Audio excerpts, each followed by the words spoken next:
What's up, everybody? Welcome to Season 3, Round 9 of the Savage Outlawz Drifting Championship right here in the picturesque rolling hills of East Touge. We're going to give you a quick flyby, let you know what the line is tonight. As you can see, the first two competitors are already at the starting line, wiggling their tires, ready to go. So, black car sitting in front of you is in the lead position, chase position to their direct left. They will step out to the side of the cone car, head right down here, initiate right here in the diagonal lines, sending it over into the first outside zone that starts at this weird little patch on the ground, carrying up to the light pole that you see right there, right against the white line. White lines are permissible in the track this week. Going over the white line is not permissible. Immediately switch over to the second outside zone, which is the biggest one, right here, beginning at the yellow marks that you see on the far side. Up against this white line, carries up and over the hill all the way around. It is a very long zone that you have to hold good angle for a hot goddamn second. That zone ends right here at the bottom of the Japanese or Chinese characters. Not exactly sure. I'm sure I offended somebody with that. That is where that zone ends. Switch over to the beginning of the third outside zone that starts right here at that concrete fence, if you can see that there in the background. Right against this white line, carries down through the dog leg all the way to the end of the guardrail here on the outside. That is where that zone ends. Quick transition into two inside clips back to back, one right here and one right here. Transition rapidly to the next inside clip, which is right here in this little dirt patch. That's going to be your inside clip. This is the only clipping point through the entire course that you can get your tires over the white line. However, you cannot make contact with the guardrail. That will be a wall tap and will count the same as a tire drop. Transition out of there to the final outside zone, which begins up against this curb right here at the red cylinders that you see, carrying it all the way around to the end of this curb where this red cylinder is. The width of the zone is all the light area that you see there. Coming around to your final inside clip, this one's a little tricky. It begins at the guardrail right here and carries over into the little triangle. It is past the tires. The tires is not the zone. It is on this side of the guardrail. Finish line being this light pole right here. Do not drop tires on this side as you come through that last zone that would be considered against you. One more point of emphasis that I want to make as we go. Hopefully some of the competitors are watching this and we get some good clarification here. In this zone over here, the yellow lines will be considered tire drops. You do need to get across on time into this outside zone. The judges will count that against you if you are in the yellow. That will be considered off course. So that's the line for this evening. In the booth with me, once again, it's been a few weeks since we've been here tag teaming this thing. What's up, Mr. Brian, the wild man himself? Yo, how are we doing? Man, I'm doing good. I'm on round 2 of back. about 40 ounces of 101 and Dr. Pepper. So hell yeah. It's going to be a good night, brother. I got a gallon of alkaline water. We are not the same. Not tonight. Well, normally you're my 101 guy. Normally, yeah, but I've kind of recently got sick, got extremely dehydrated, so oh no. Got to get that shit in check. Work myself back up to not being as dehydrated. Makes sense. Your cone card tonight. Oh, he got his hydraulics set up, so he wants to show off a little bit. Blue, the one and only S.O.G Blue, will be your cone car for the overwhelming majority of this evening. S.O.G Public Vibes will be your info runner. He's the third voice you'll hear in the booth tonight, bringing the judges' decisions to us, letting you know who wins the battles, and keeps us informed of what the hell is going on. Mr. Public Vibes, you are free to go send your first two cars at your leisure, sir. So, first up, it's Julio and Nice One Chief. It's going to be our first battle tonight. It's Julio is going to be in the lead position with Chief chasing.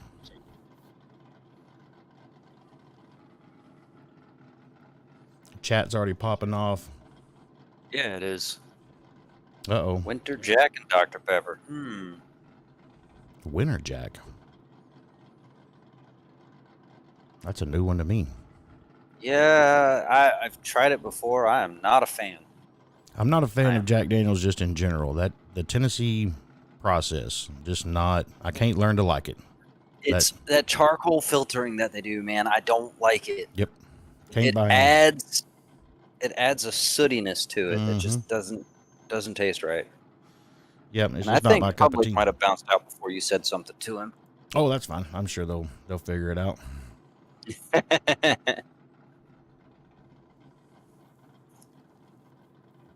Yeah, you're not wrong, Honda boy. Gonna be plenty of skirting tonight. I got a feeling there's gonna be a multitude of self disqualifications tonight as we go along. There's a couple of real tricky spots on this track that just like to reach out and grab you and end your night. Yeah, those tires and the 5,000-pound boxes at the end of that entryway to the pits. Yep. Yep, those are going to send some people on to the house, so they say. Leroy. Yes, it is, Leroy. Yo. Hey, Blue. Yeah, Blue. Are y'all all good? Yeah, man, we're ready to go. Okie dokie. I'll send them. Word. Hey. I think Public might have had an issue. Might have had. This is an esports event organized inside of Discord. There's 1,000 different things that can go wrong, but we'll recover from Oh, you're not wrong. These boys right here are going to go send it, though. We'll talk about your judges here in just a minute. We'll show them off. Coming through outside zone number 2, already a tire drop on our lead there. Definitely 1 for sure. Might be more than that. Heading over into outside zone number 3. Misses about half of it. Drops another tire. Basically misses the inside clip. Catches the next inside clip just fine. Those first 2 on time for that last outside zone. A little bit of a brake check there for Julio. Is it Julio? Julio, yeah. Coming around, finishes off just fine. Pretty decent chase. A little bit of a rough start on the lead there, but we'll trade sides and see how these boys want to do it on the flip side. Finished it out pretty cleanly, but at the same point, I mean, that was some, there's no decel zones there, so depending on what the judges saw as far as that decel, that could have been engine, but he might have hit the brakes a little too hard going into that last little pit. Indeed. I'm pretty sure I saw his brake lights there from the drone. So there were the judges watching in-game, in-lobby, definitely were able to see that. Yep. So, and that's the other thing competitors got to realize is there's no decels here. None. Oh, big straighten on the chase by our chase driver. Absolutely. Now that's how you fill that zone right there, ladies and gentlemen. Get all the way out against that white line, stay in it. Get back on time. Little late into that zone there. Clipping through there just fine. Definitely a tire drop. On the second. Definitely a tire drop.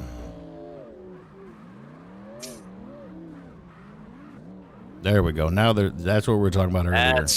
Scraping around that last inside clip is not the easiest thing in the world to do. No. These 2 boys are going to line up. I assume boys. I should probably not say that. Competitors will line up right here in front of your judges, waiting for a decision. Judges for Comp 1 tonight are S.O.G Static, the one and only Mr. S.O.G Cedars, and a newcomer to the judging booth tonight, Mints, is going to be our 3rd decision maker this evening. So as they sit and get prepped for what is to come, we'll let you know that the judges do have a 5-minute timer to make a decision with the option of a 2-minute extension if they're really having to dig into the replays if things get really tight. That'll probably become more and more of a thing as we go later in the night as the competition really tightens up. Yeah. That one, we usually don't see it in the earlier rounds. I mean, we have in past competitions where everything was just that close, but I don't see it being much of an issue today. No. This competition here tonight is going to be pretty clear cut. I mean, tire drops, plain and simple. I mean, there's no way around it on this particular track. It's very blatant when there's a tire drop. Indeed. There's a couple of really, really tricky spots. We'll go over them here real quick. This inside clip right here, right up against this rail. This rail does one of 2 things as I've seen in practice. Either it completely grabs you and spins you all the way around, or it bounces you straight back, which is kind of a weird physics thing that the game does. Honestly, I would rather it spin me than bounce me straight back. It's so jarring when it just kicks you, in the absolute opposite direction that you were going 5 seconds ago. And then right here at the end, this last little inside clip, you'll see more than a few people tonight. That's where their run will end. They will bump those tires. To that rail. Exactly. Those are very, very tricky to get through. You got to really have your practice time in to know the angle and the pitch of your car at speed to be able to get through those with any proficiency whatsoever. No way to play it safe through there. None. There is no way to play it safe. Yep. You're either committed or you're not. Yes, exactly. That was the word I was going to use. Once you come down that hill and out of outside zone number 3, you've got to be committed, because there's no two ways about it. You're either going to make it or you're not, and if you don't, it's going to happen in a real bad way. It's going to happen quick. Because let's face it, you're not going through there slow. Not at all. Yeah, Mason says that the rail is the reason he's not running tonight in the box right after it. So we can talk about those boxes, Mason. Actually, we did adjust this line. Last season, this outside zone over here started at this set of bushes, right? And what it forced people to do was to come off of that inside clip right here and really stretch right out against these boxes right here, which must have batteries in them. I'm assuming like car batteries. They weigh 5,000 pounds. They don't want to move. And the issue that we saw over and over and over through some competitions and through some trials, practicing and whatnot, it doesn't affect everybody's car the same. So we tried to eliminate that as a factor, right, to try to make things a little bit fair. So what we did was we moved the zone to start over here, right? That's where the zone begins now, is right here at these two red cylinders. So what it allows you to do is you're coming through this inside clip. If you stay kind of close on the inside and then just nose off of these, it actually lines you up nice to come out here, and it also frees you up from having to get right up against this stack of bullshit that wrecked more than a few people in season 2 on this track. So that's what he's talking about. Those boxes just after that rail, they are pretty damn evil. They are, and they're heavy for no reason.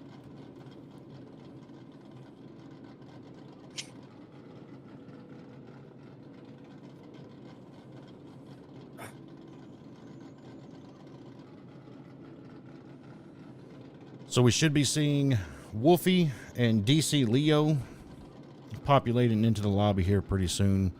We're trying to shorten up the night by getting the next 2 competitors in the lobby lined up. They're not in here just yet. That is one of the ways we're trying to shorten up the nights. We know our competitions run quite long. There's a lot of plans in place for season 4 to make this thing not only more exciting, but also getting it done in a timely manner. A lot of changes coming down the pipe. We've heard the feedback from the community. Judges say nice one, Chief. Takes the win for a better lead and chase. Better lead and chase from Chief. Hey, could you do me a favor? Remind Blue that when the runs are done and they're in front of the judges to go ahead and load the next 2 competitors into the lobby, please. Okay. Thank you, sir. So there you have it. Chief moves forward. That will be the end of the night for Mr. Julio. Yes, Hopefully we see him back again. But the Yellow Flames will move forward. Looks like they are slated to take on Damien Bro in round 2. That's gonna be a task. Let me tell you, I've been practicing a little bit with Damien Bro this week, and he's got his car dialed in. He knows exactly what he's doing on this line. Yeah, he's anything but slow. Yeah, no kidding. So we'll ease up here a little bit, let you hear the birds chirping, get some of the engine sounds out of your ears for just a minute while the next 2 competitors come in and get lined up. Looks like they're on their way now.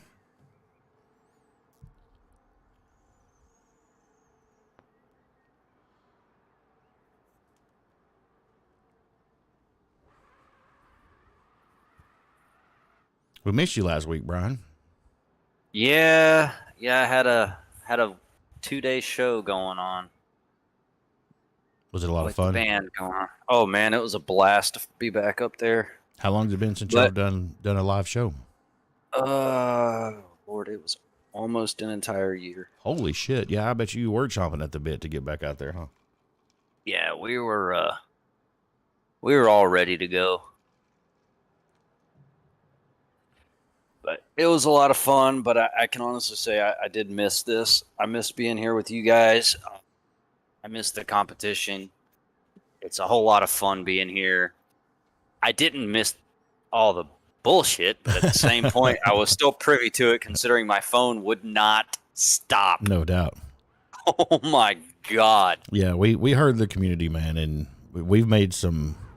This week has been a whole lot of adjusting and looking in on ourselves to get better. Hopefully y'all see some of those changes this week. But right now, we're going to send Wolfie and DC Leo. Wolfie in the chase. I'm sorry, Wolfie in the lead. Leo in the chase.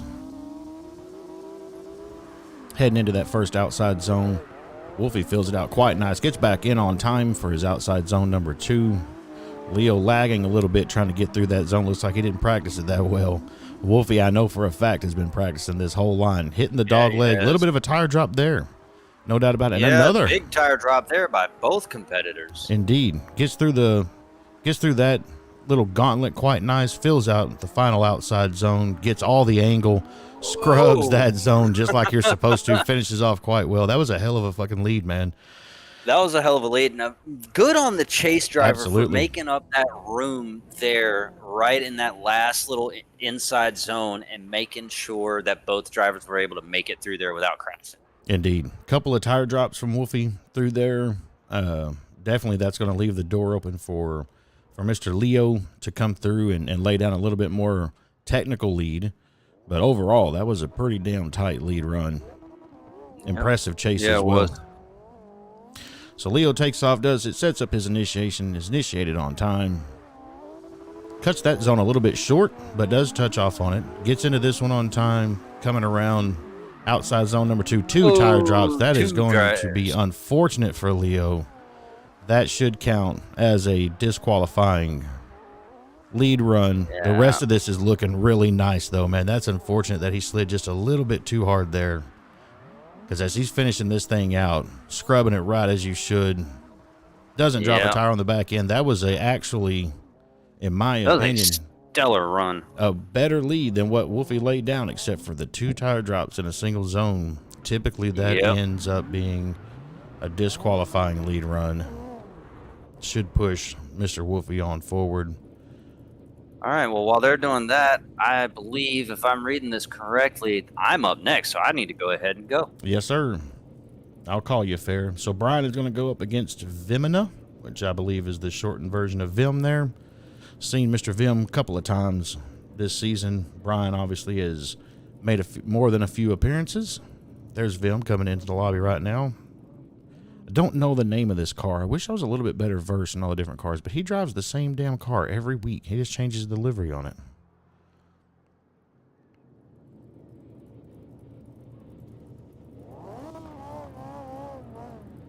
Take a quick peek at these guys' liveries. We like to show those off as much as we can. It's something that I think next season we're going to implement. I think we're going to try to get some viewer voting going on for like the top 16 best livery. I think we're going to try to get that going, give out an honorary award for the best livery of the night. Leo, in my opinion, would be kind of high in the running right now. I'm digging on this one. Everything looks nice and clean. What you got? Judges came to a decision. Wolfie takes the win because of DQ on DC's lead.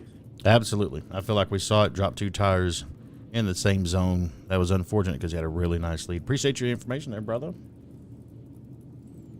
So like we said, Wolfie's going to go ahead and move forward. Even though he had a couple little mistakes, maybe he can look back on this replay, see it from a bird's eye view, tighten that up a little bit as he goes forward.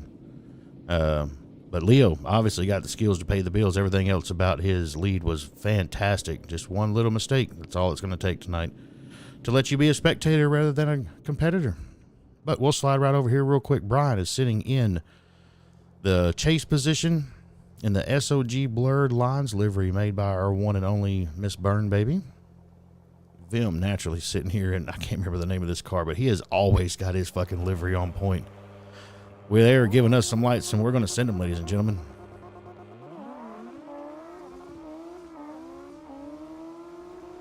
Vim initiates on time, as you would expect. Fills all of that zone Little late getting into outside zone number 2, but filling it out all the way around. As you can see, Brian sneaking up on that door, getting his proximity. Nice little transition there.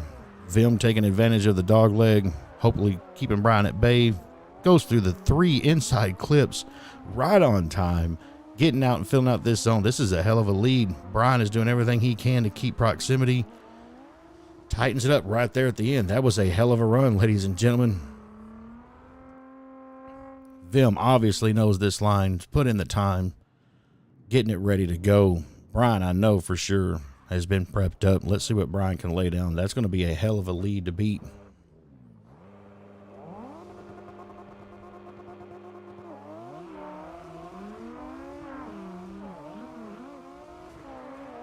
Initiates well, fills out the zone, not quite as deep as Vim did.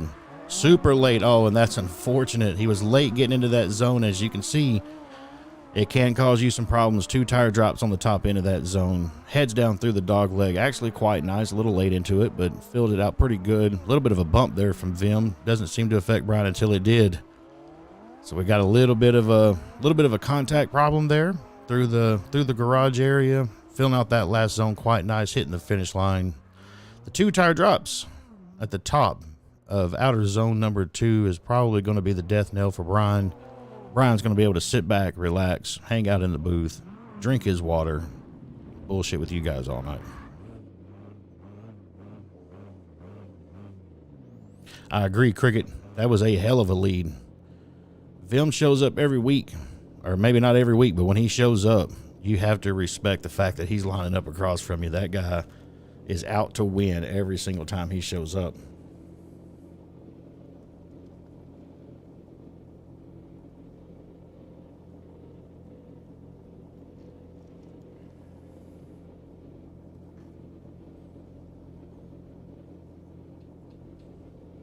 Take a peek at their liveries real quick. I got the feeling the judges are going to make a pretty quick decision. I'm sure they're going to go back just double check, make sure they saw what they think they saw.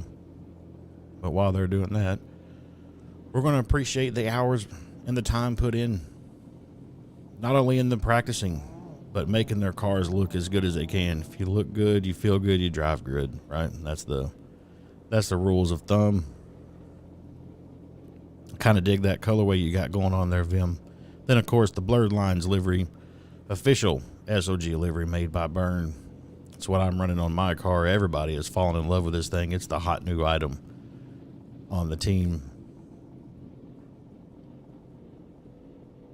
Brian, you are definitely not slow, sir. So we should have Eureka and DJ Life working their way into the lobby right now. If I'm not mistaken, this is going to be Eureka. I feel like I saw this car earlier today. Yep, actually was running some practice with him yesterday and today. Can confirm that Eureka knows what he's doing on this line. DJ Life didn't get a chance that I know of this week to practice with him, but he typically shows up knowing what the hell he's supposed to be doing. All right.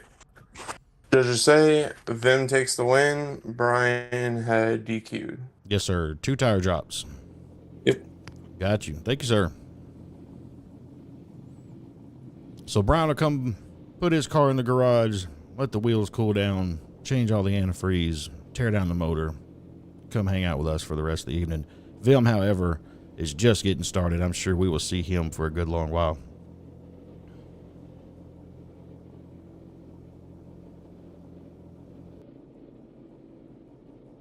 Bro, I try real hard to not fuck up people's names, but sometimes the way they're listed, it's just difficult for my East Texas upbringing to make sense of some of these things. And I apologize if I'm fucking your name up. If I do, please send me a message. Let me know how to say your name right. Names are important. I want to be able to call them out right. Well, hello. Hey, there you are. I blame my week off. It can have an effect, dude. There's no doubt about it. Staying in it. Here's the deal, man. I went almost 2 weeks without actually tandeming. I was driving, I was doing things, but I wasn't actually getting into tandems with people. Yeah. And I jumped into a lobby, and I think like Wild and fucking Pibb and a couple of the kaiju guys were in there, and I was so fucking bad, so rusty. I had to go into their server and apologize to them for being so fucking rough, but I spent the last 4 or 5 days really getting doors with some guys, and it can come back to you, but not too bad, man. Those 2 tires are really your only problem, Bubba. Yeah, well, that, and I don't know if the contact that caused me to hit the railing was my fault or his, but either way, like, we both sent it. Is. Whoa! Yep.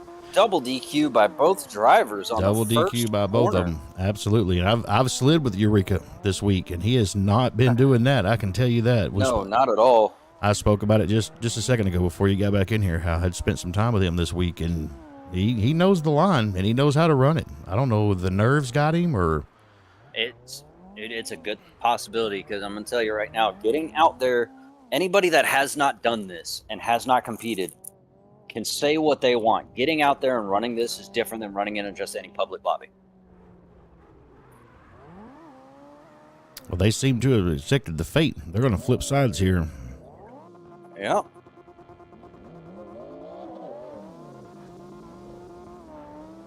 It's one of the things when I was pointing out earlier, getting through this inside, that first zone right there, which they were both a little bit shallow, getting back over here on time is important. There's definitely a tire drop. The whole way around All the way zone. around. It is just 1 tire, though, so far, Yep. we're doing okay. Better than I did. There's a single There's tire another. drop, and there's a third. There's another. Yep, that's I got a DQ. feeling we're going to see an OMT here.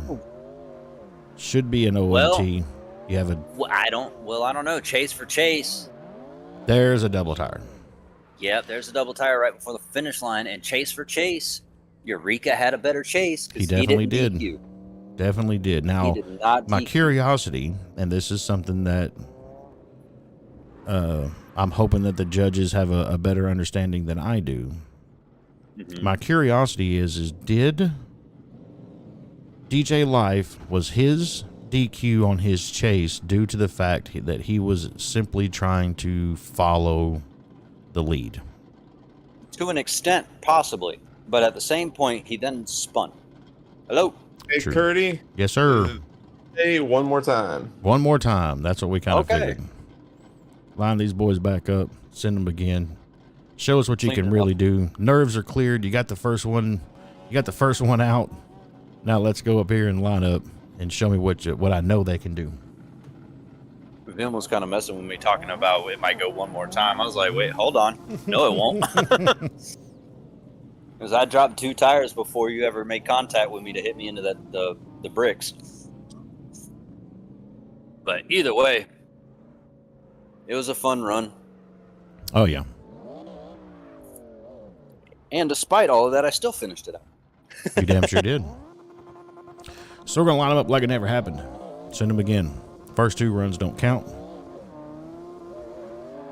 Eureka initiating on time, filling that zone pretty good. Left a little early, getting into this one a little late. Think he's a little skittish about sending it in there too hard, but he does Too fill out the hard, zone yeah. quite nice.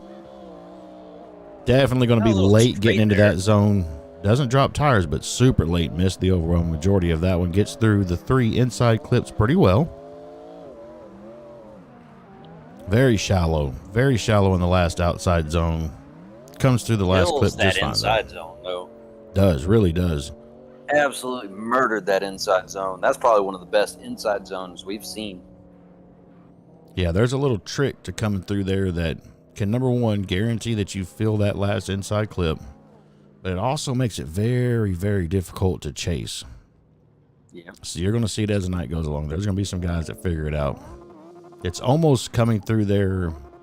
I mean, you're right as close as you can get to a reverse entry as you can get without doing a reverse entry, and it makes it very difficult to chase through there. A little bit of a tire drop right off initiation. Think he got back in before he was actually in the zone, so that should be okay. Filling out this zone quite nicely. Definitely a tire drop There's a there. tire drop. Fills that zone a little bit better than Eureka did. Catches his inside clips quite nicely. Fills that clip well. Is on time through this zone here. Could have filled it out a little bit more, but... Oh, and there it is. We've talked about it That's earlier. it. That is the devil. I'm telling you, that spot right there is literally the finger of Satan. It is going to irritate so many people tonight. Yeah. DJ Life is its first victim, it looks like. So far, gotta say, I think Eureka was getting a little anxious on the sticks there, hitting the light button the whole time. No doubt. So the judges will make the call. I think, in our opinion, this one's probably going to go to Eureka by default. I think that's going to be an incomplete for DJ. Setting up, let's see. What do we got next? Next up should be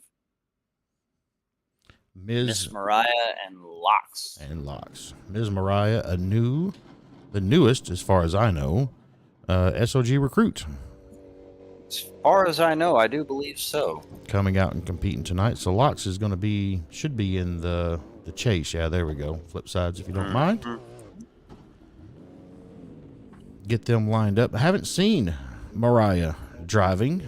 I think she goes by Neither Mia. have I. I think that her primary Discord name was Mia, if I'm not mistaken. She's changed it to Mariah. So. But whatever you got on your door, that's what I'll call you. All right, Kirby. Yes, sir. DJ Live DQ'd. DJ Live DQ'd, absolutely. I think we saw that. It's pretty clear as a bell. Thank you, sir. Yep. So that'll be the end of the night for the orange striped DJ Life. That is a clean fucking livery. We spoke about that last week, man. I like that livery. I really like it. Eureka has got a hot minute in building this livery, and it was worth every second. Going on. A whole lot going on there, and not enough time to decipher it all. So our next two competitors are ready to go. Said I got a rev limiter and I know how to use it. Mariah initiates on time, misses basically the entirety of outside zone 1, super late into outside zone 2. Barely catches that zone. Really, really close, really shallow at a bare minimum. Misses the majority of that zone there. Catches the two clips pretty well. Basically misses the third inside clip. Correction. Super shallow in the last outside zone. Climbing out through the little bunny hop. Got part of the zone anyways. Hell of a fucking effort. There's no doubt about that. Yeah. Looks to me like Locks was a little bit confused about what was going on with the lead there. Like they were I think so. having a hard time with the chase just because of the quality of the lead. Yeah, but at the same point, as the chase driver, you can't really base it off of the line. You kind of have to go off what the lead driver's doing in Exactly. this particular drift competition. Yeah, it's difficult Now- to reset that muscle memory of running the line the way it's designed, right? And then just chase Now- somebody that doesn't seem to fill those zones. That's a big ask, really. Yeah. Now, if these were a map with pre-marked zones, like the VDS stuff and VD, Locks is That's- disqualifying wow. himself with the two tire drops there, missing all of the first outside zone. Oh Lord, what's going on here? They just did a front flip. do a barrel roll. Do a flip. Obviously, we got some lag issues. Old Bug X doing what Bug X does.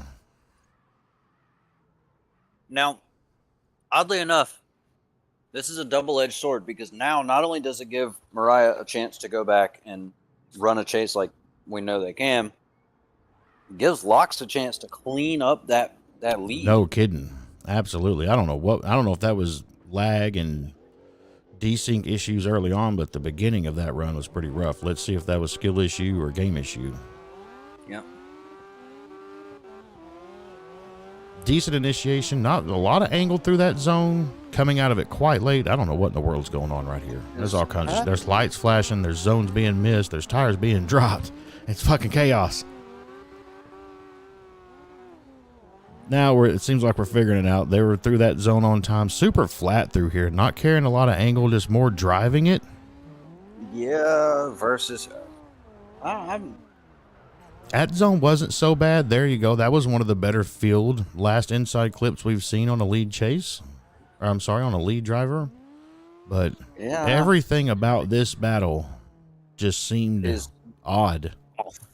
Oh, like way off. Yeah, like something Don't was get me just a wrong, miss. I DQ'd myself on my lead, but wow. Yeah, I don't know if this lobby has gone to hell in a handbasket because Mariah there just again was doing some teleporting. Maybe it's connections on her end. Okay, Curdy. What do we got, Bubba? Takes the win.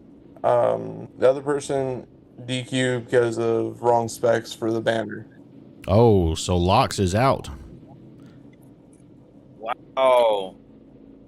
That was not somebody that I spec checked. I wonder who let them through. Yeah, I'm a little bit curious about that because that's kind of on us, to be honest with you. Yep. They made it this far. That's not on them. That's on us. They should have been. Yeah. They should have been in spec to begin with. But let's pause right there for a second. Is public still in here? No.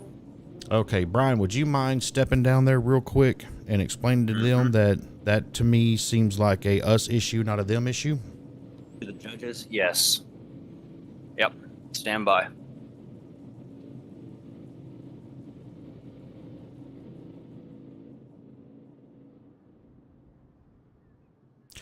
So we really this week we decided to really tighten up the expectations of our spec check lobbies. We usually give a lot of leeway, let guys go fix stuff and ladies go fix stuff, get their specs right. We've just kind of gotten to a point to where we really don't want to allow those things. More than a few people tonight were DQ'd for not being in specs with their windshield banners and door cards and just their actual fitment and tune as well. That is one of the things that we have implemented is the door car banner. The door car and the banner needs to be there in order to pass spec check. We actually had a conversation with one driver tonight about not being able to participate because the door card was not on the proper side of the vehicle. So that one getting through, to me, that's on us. That should not affect that driver. Okay, so Blue said that person changed banners, and then I'm also getting information that person wasn't even at spec check. Oh, okay. So None of snuck us through somehow or another. recognized them. Yes. Gotcha. They got in by ignoring all of the rules set and everything that was spoken to our competitors, saying, do not go into a comp lobby. I said this multiple times and I tagged everybody. Don't go into a comp lobby. You go into a spec check lobby first. It will be assigned a comp lobby. Indeed. So yeah, that's a failure on our end for not catching that. Absolutely. There are systems in place currently. We're getting through this season with some of the systems that we have in place now. Next season is going to be a completely different look for the S.O.G DC going forward. There's going to be plenty of fail safes put into place to eliminate some of these things. It's I think we've had our run of doing the 100-man shootouts. Like we've done it. We've been able to say we did it. But some changes are coming to help with that. Yeah, absolutely. And I look forward to the changes. And I apologize. We had just now while that was going on, we had the first. Nope, that would be where are we? Killy at? and Tabular. Yes, Killy and Tabular. First battle of round 2 just took place, and I apologize to those two drivers for not giving them the attention they deserved. They are lining back up for some reason. I'm not exactly sure.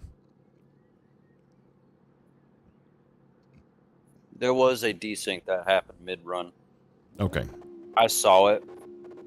I was definitely distracted, so maybe we can give him a little bit better attention this time. Killy on the outside, still looking like he's jerking a little bit there. Some desync issues. Fills out the outside zone number 1 quite nicely. Gets into outside zone 2 on time. Filling it all the way out. Tabular doing everything they can to try to keep up with that Viper. Outside zone number 3 quite nicely. Big Gets tire through drop. there, but did drop a tire. You're exactly right. Gets through the gauntlet quite well. Outside zone. Filled it out nicely. Got about half of the last inside clip. Tubular doing everything they can. Tabular, sorry. Doing everything they can to try to get back on the door there. Just sending a little bit too hard. Sliding all the way out to the far side. I'm going to be honest here. I kind of think we're going to be seeing a lot of that with these drivers coming through there. That last inside zone is going to look more like a touch and go. Oh, yeah, you're going to see it all night, and there's going to be an advantage to those who can really wrap around and fill that zone nicely and not do a 360. It's just one of those spots, man, where it can be... It shows a lot of skill. It can be the devil's finger, like we were talking about, that just reaches out and just spins your car around, just dead stop and or spin you around. Or if you can get through there, it can be the last ditch effort you've got to get those final points you need to go forward. Yep. All right, Curdy. Yes, sir. Have their vote. Killy takes the win. Tab had DC'd on his chase, or DQ'd on his chase, I should say. Right on. Thank you, sir. So Killy moves forward. That Viper, what I believe is the best sounding car in the game right now since they screwed up the engine sounds for the Mustang. This thing just sounds nasty. I like my S15 sound, but I really like it with my VDS specs with my Kino 2J swap in it. Right on. Bouncing 9,500 RPMs. So it up next, just sounds ungodly. we're going to have Ian Barton and All Hercules. Seen All Hercules earlier. It was either today or yesterday in a lobby. Running with him, I believe he's got a gray-looking car. If he's running the same livery and car that he was in practice with. Didn't do too bad. Kind of held his own. We'll see how he does under pressure of the actual comp. Ian in the lobby. Lead position. I'm glad you're here, man, because I don't know all these cars. Like I don't know what make and model this is. That's the Toyota GT86 FRS BRZ, whatever the hell you want to call it. LMNOP. It's a Subaru, yeah, Subaru BRZ, Toyota FRS GT86. All right, I'm gonna take your word on that. I have to assume that whole. Go ahead. I just have to assume that we've got Mr. Hercules on a 2-minute timer. As would be per regulation. Indeed. Once your name is called to get into the lobby with us doing the stacking them in while the judging is going on, technically you have like 2 minutes past the judging decision, right? So like when they come quick like that, you know what I mean? It's shorter. If they take their full potential 7 minutes, that means you got 9 minutes to get into the lobby. But really, once the time your name is called, you've got 2 minutes to get in here, get lined up. We understand that it is an e-sport, right?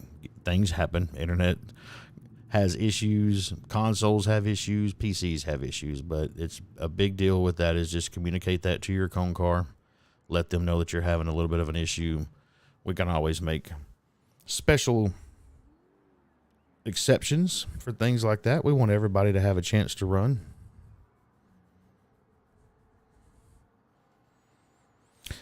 Thanks, Cricket. Appreciate that. We take this shit very seriously, right? Doesn't mean that we're perfect. We're all human. Mistakes happen. We try to get better once we identify those mistakes. Sometimes we catch them. Sometimes the community catches them, brings them to our attention, and we try to get better. But for sure, that was an issue that we should have caught. They should have obviously never been in the lobby to begin with. Yep. And that is, again, where something that not only is that on us, but that is on every single competitor to read what is said to you. Indeed. If we say to not go into a comp VC, do not go into a comp VC. Right. Yeah. Us marshaling this thing, trying to do everything we can to control it, make sure it's fair and accurate. Obviously, mistakes are going to be made, and we've got, like I said, systems in place to correct a whole lot of that for the next season. Wow. We are waiting. I'll be right back. I got to grab a cup. Oh, you're going to start drinking with me, huh? I see. Yerp. That's what I'm talking about. Fuck that dehydration.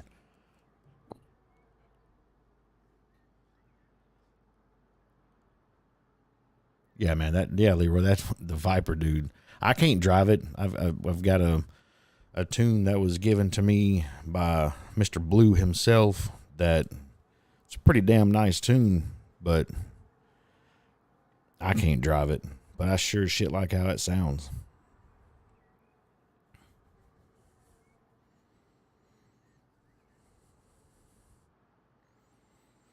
Yeah, man, we are too. We're pretty excited about it. Glad that you're still hanging around, bro. I know last week was a little bit of a rough one for you.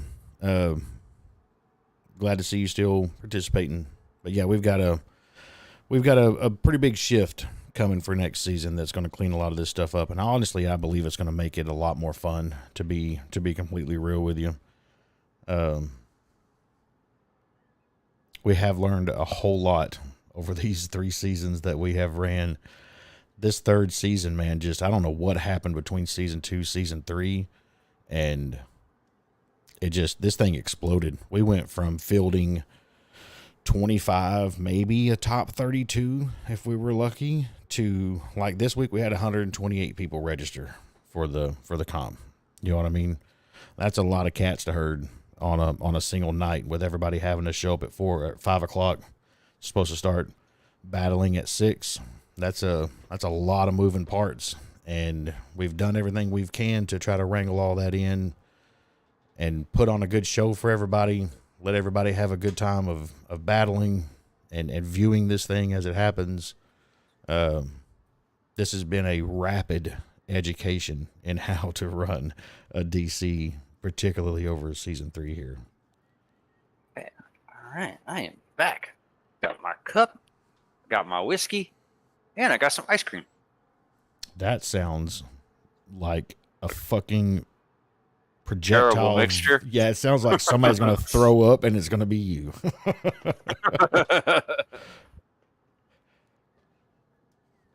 Well, I got the ice cream because I kind of wanted something sweet for a little bit later.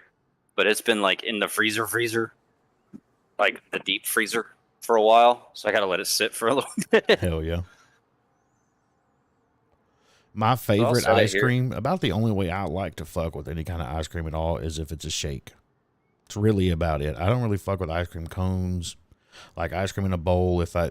My wife, it's her favorite like treat is ice cream, and she buys it and keeps it in the house. But when we make bowls of ice cream, she makes her a bowl, and then I make me a bowl and put it in the microwave for 45 seconds. Yeah. I want to eat my ice cream like soup. I'll just pull the tub out, like grab a spoon, and I don't eat a lot of it because I don't do a lot of sweets, period, like at all. Yeah. And the only sweet thing that I do is like get my little cookies and cream ice cream and just kind of chill for a little bit. Hell yeah. You weigh all of about fucking 85 pounds if you're soaking ass wet from the look of you. So you can 165. You can afford. Yes, sir. Hercules DQ'd. Hercules DQ'd, just didn't get here on time or what? Yeah, because of internet issues. Couldn't make it. Man, that's a bummer. You hate to see that. I'd rather them get in here and compete. But that's going to give Ian Barton the bye. He'll move on into round 3. 22nd battle of the night will be that guy. Up next, we're going to have Savo 40s and VP Truth. I do want to scroll back here just for a second. Mr. Lockwood, if you can hear my voice, I would like for you to phonetically pronounce BSY4L. Would like to know how you pronounce that, sir. Yeah. Because we were calling him Basil, I think, last week, or Basil. Like, we kind of went back and forth between those two because I couldn't fucking figure it out. And I didn't want to call him Bissell because that's a fucking vacuum, right? That just seems rude. Figure out an herb is better than a vacuum. Basile? Fuck is Basile? I have no idea.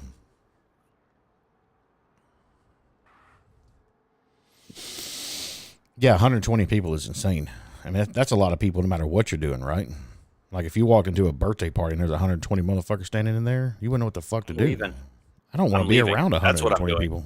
I can't stand going to Walmart. I can't stand going to the mall. None of that shit. I don't like being around that many folks. Nope. Not at all. In the lobby is Savo. It gotta be Savo. I believe that is the Jamaican flag on the side of their car, if I'm not mistaken. Yep. All right. Well done. And VP Truth will be in the chase position. We have lights. Now we have action. Savo digs Solid through. initiation. Solid initiation. Tire drop through the first zone for the lead. Coming through the second outside zone. Filled the first half of it quite well. Or the first third. Middle third, not so good. Second third, all right. Definitely a tire drop. Down the hill. There. Yeah, we just got tired. There's that one I was talking about, ladies and gentlemen, where it'll send you straight backwards. It throws me off. I would rather it spin me in a circle. Definitely a tire drop leading up to the finish. Not only that, but stop drifting before the finish line. Indeed. That one's going to be, man, we say it a lot. I don't want to judge. No, man, I don't have a long enough I don't have a Big Chief notepad big enough to write down all the shit. I do, but I don't want to. Mr. Ghost has a fan in the chat. J Ghost throwing up the flex for him. Says, let's go, Truth. We're going to find out if Truth can get it.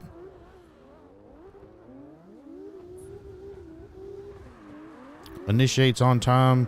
Misses the majority of outside zone number 1. Super late. Definitely a tire drop going into outside zone number 2. Fills it out quite nicely, though. Kind of gets back on the horse there really late into 3. Kind of wide on those the inside clips. Gets to that inside clip. Straightens up a little bit. Did straighten up. Had to miss those boxes. Digs through the final. Drops 1 tire, maybe due to contact, but missed the majority of the final inside clip. This one's going to be interesting for the judges, honestly. They're going to have to go through here and just figure out point for point. We might be sitting here for a second, wait for them to go back through the replays and tabulate this one up. I don't mean any offense to any drivers. I'm seeing all these runs, and then I go up against Vim, a prior champion, for my first fucking run. Yeah, man, you had a shit draw, my guy. Believe this is Team Misfortune. You can probably correct me if I'm wrong there, J Ghost. Yes, it is. Don't know if Savo is, well, it says BTZ, so maybe he is team affiliated. I don't know all the teams. BTZ is a team. I don't know what it stands for, but I have seen them around. I kind of that like Misfortune this logo on the back window. I like. Yeah, that whole thing is kind of hot. Their Yeah, colorway it's is looking livery. good. Is that carbon? Yes. That is a unique take on carbon. I ain't mad at it though. I know you're kind of like a carbon snob. I don't understand carbon. Do it that way. Straight up and down just doesn't look too realistic to me. Like it just looks like they stuck a sticker on a hood. Right. Which, I mean, good on them for trying it, because carbon is not the easiest thing in the world to do. But No, I've tried it so many times, and I've just accepted the fact that it's not a skill set that I have. So I just leave it to the people that are good at it, man. So I next just think up, I'm pretty good at it. chat's kind of going wild for Pibb sliding in here. He's going to be the chase driver in our next battle with Mr. Hash, who's going to lead us off. Once we get I believe Hash is Code Red, Team Code Red. Yep, that's right. Yes, sir. So Team Code Red versus Team Kaiju, Hash v Pibb. Pibb's got all the support in the chat. Goddamn chat kind of blew up a little bit there for a second when they found out he was coming into the lobby.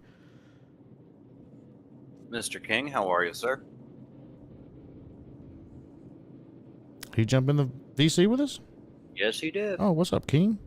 What's up, guys? How are you, sir? Just bouncing around. Yeah, man. I hear that. Say it's the quietest I've ever heard comp VC. Man, that's a good thing as far as I'm concerned. I could hear the white noise in my headset. It was that quiet. Wow. Good grief. Yeah. Well, I think the point was proven to everybody that the leadership in S.O.G is no longer playing around when it comes to these. Nah, we're trying to bring the best comp possible to everybody. The only way that's going to work is if he tightens up a lot more. Might seem a lot more strict, but that's what makes it work. Kind of got to be that way. I The mean, ones that are taking it serious will still be here, right? And the ones that aren't, they won't, and that's okay. Savo takes the win to Truth DQing.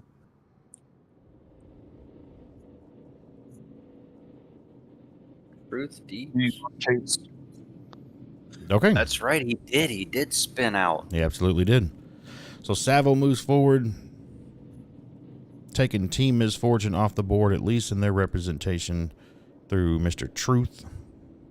Didn't get to see either one of these guys in practice this week. They must have been in their own little lobbies, but we're going to move forward here, get ready for Mr. Pibb and Hash. This should be a good one. I ran with Pibb earlier this week. He has that Viper tuned and dialed in. Doesn't he always, though?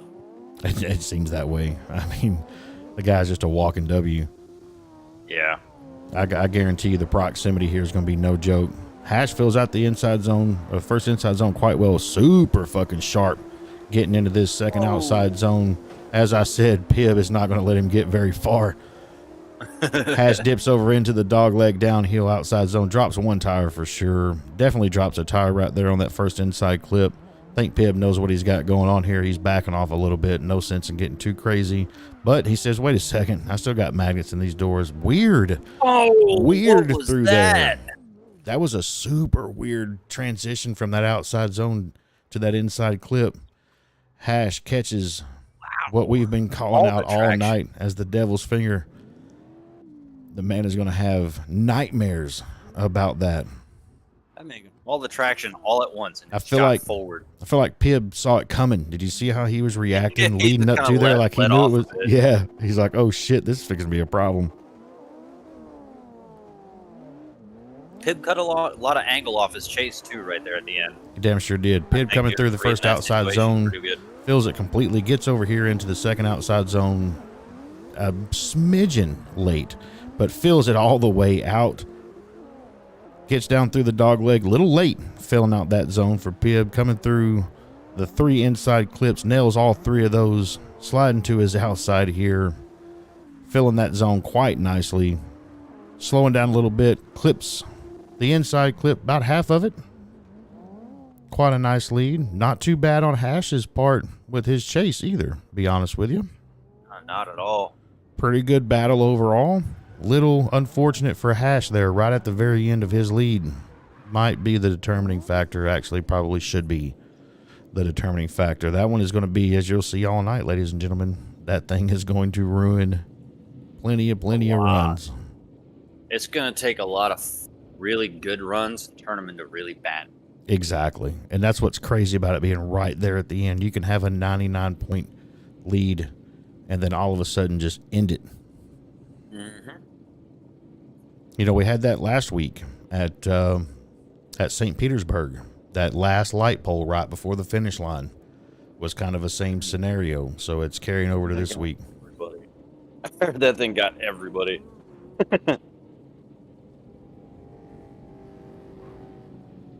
All right, rolling into the lobby for our next battle is going to be LS from the Third and Wolfie. Wolfie, AXC member, if I'm not mistaken. If I remember correctly, yes. Am I looking Yes, at the he is. wrong?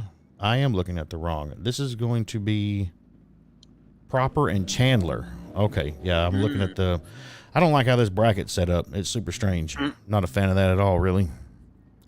So Proper drifts, S.O.G prospect, as you can see on the back glass here. Outlaw prospect, that young man right there. Blacked out. Mr. Ready to Chandler, go? Team Code Red, just saw one of his buddies most likely get sent for the rest of the night. Maybe he can carry that on. Carry the team the rest of the way.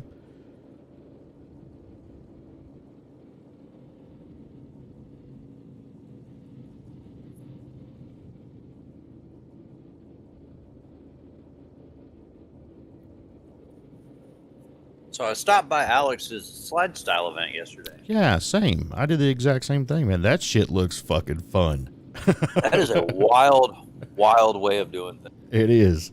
I don't know if he just thought that shit up or if he saw it somewhere, was like, fuck yeah, I'm going to do that too or what. But it looks like a fuck ton of fun.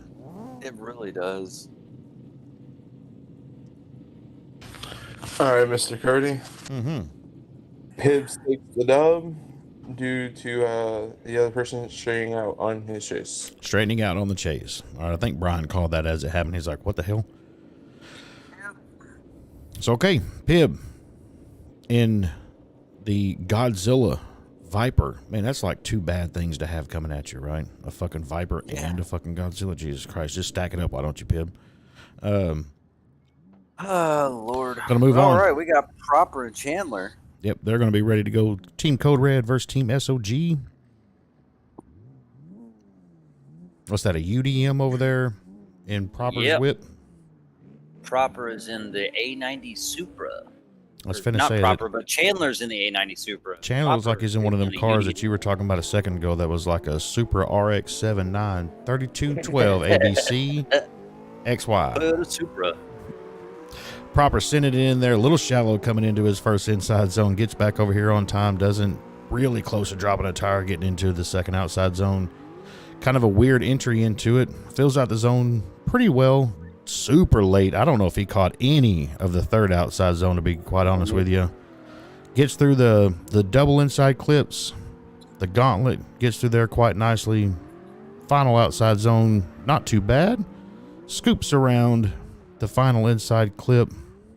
And looks like our chase driver kind of went both driver's side tires off.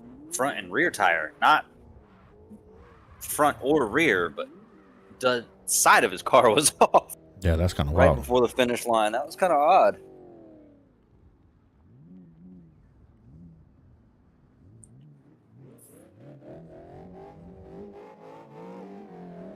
So we flip sides and send him again. Proper in the chase.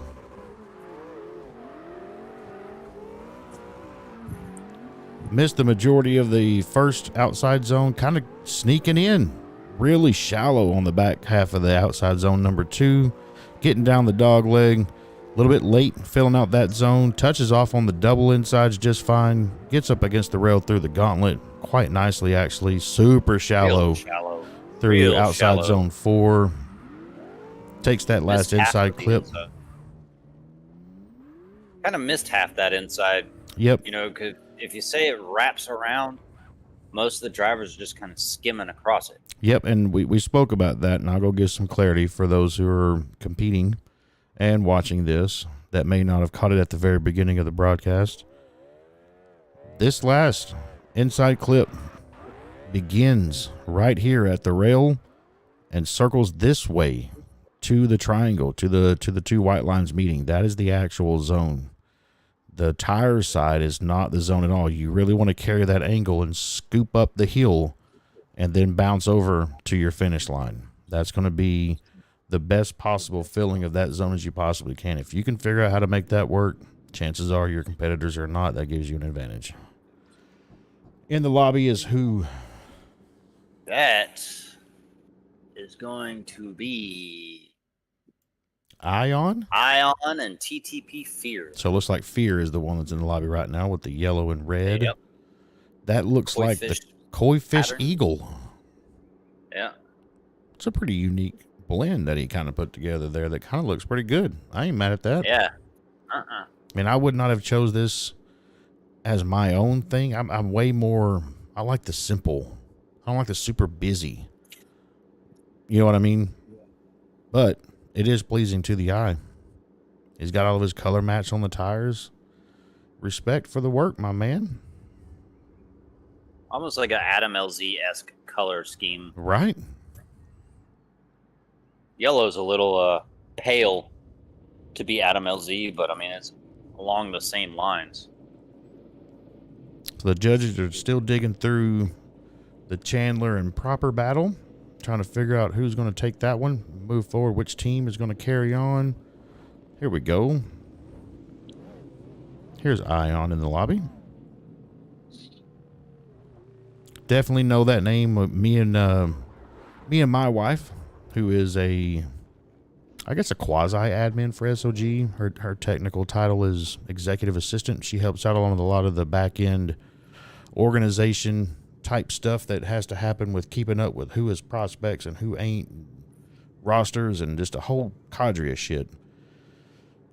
Building a custom Excel spreadsheet for the point keeping system for the DC here. We've been doing it just all manual, right? Just 1 equals X, 2 equals whatever, right?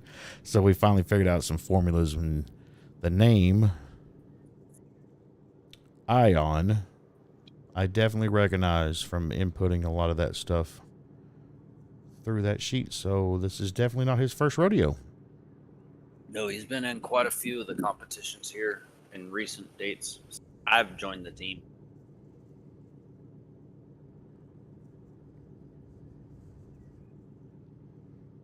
Says love one another. Got hearts all over the car. I like that. I like those vibes. You on a team, bro?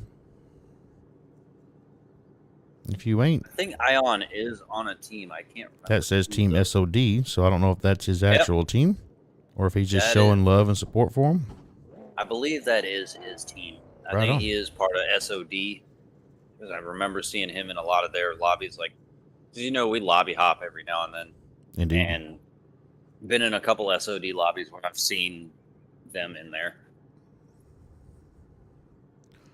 Blue rocking the Bull admin livery, made by the one and only S.O.G. Crispy. I don't know if you can make that out on the side, but that definitely is a bull with laser eyes. Kind of a wild fucking livery. Yeah, it is. Crispy just gets high as fuck and paints for like 20 hours straight and comes up with some shit, man.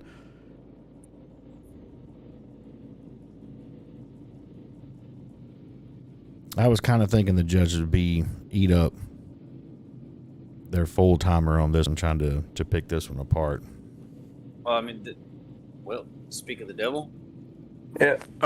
Proper takes the win due to brain fart. Chandler. Proper. Chandler. Proper takes a W because Chandler did what? Hold on a second. Let me go back. All right. Want to make sure our calls are correct. Absolutely. Put some new protocols in place this week to make sure we get accurate calls.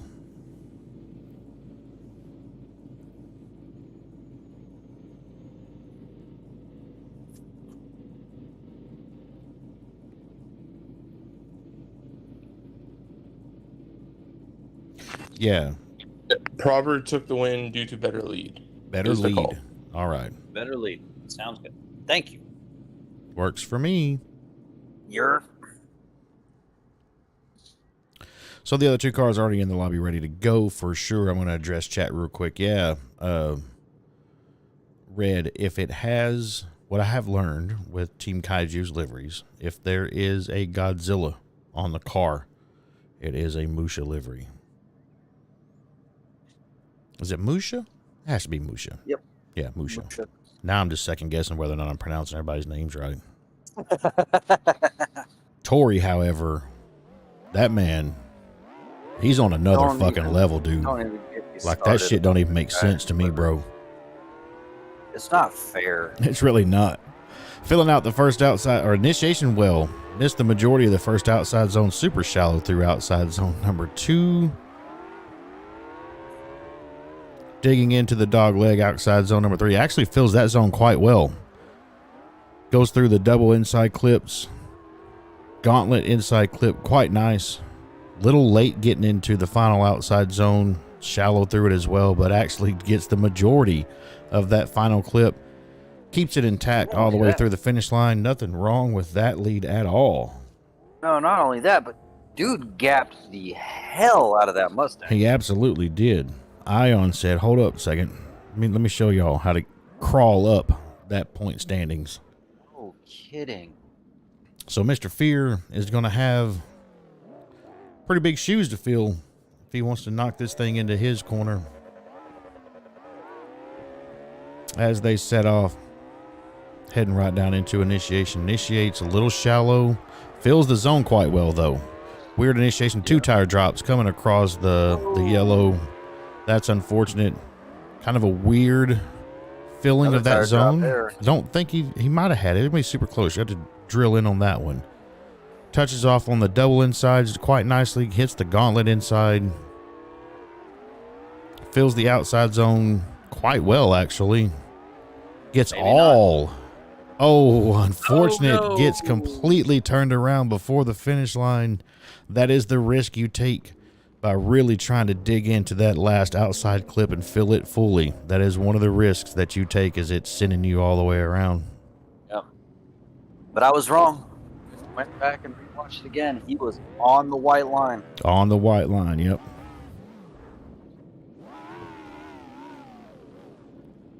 So I think this one is probably going to be pretty easy for the judges to come to a decision. Of course, we've been wrong about that before. I feel like Ion's lead was quite nice. Yes. And unfortunately, Fear just got all the way around at the end of his lead. Yeah, I feel like he just kind of tried to add that little extra something at the end of that run. That I don't even think, even if he got it all the way around there, it would have been enough. Yeah, I think it was. Again, it was. Now that's what I was talking about earlier. There's a strategy right there with that last inside clip. If you carry that heavy angle like what he did, and you can actually slip through there, it makes it extremely difficult for your chase driver. It does a couple of things. Number one, they really can't keep proximity. And if they do keep proximity, they are going to nose in to that rail. Okay, Cody. Yes, sir. Ion takes the win due to Fear incomplete chase. Word. Chase or incomplete lead? Pretty sure he meant lead. I think he meant lead as well. Yeah, he kind of DQ'd the very end of his lead there. Spun out at the finish line. And indeed. So who do we got up next, Brian? This is going to be Red and KJ Drift. Red and KJ Drift. Both these names I recognize.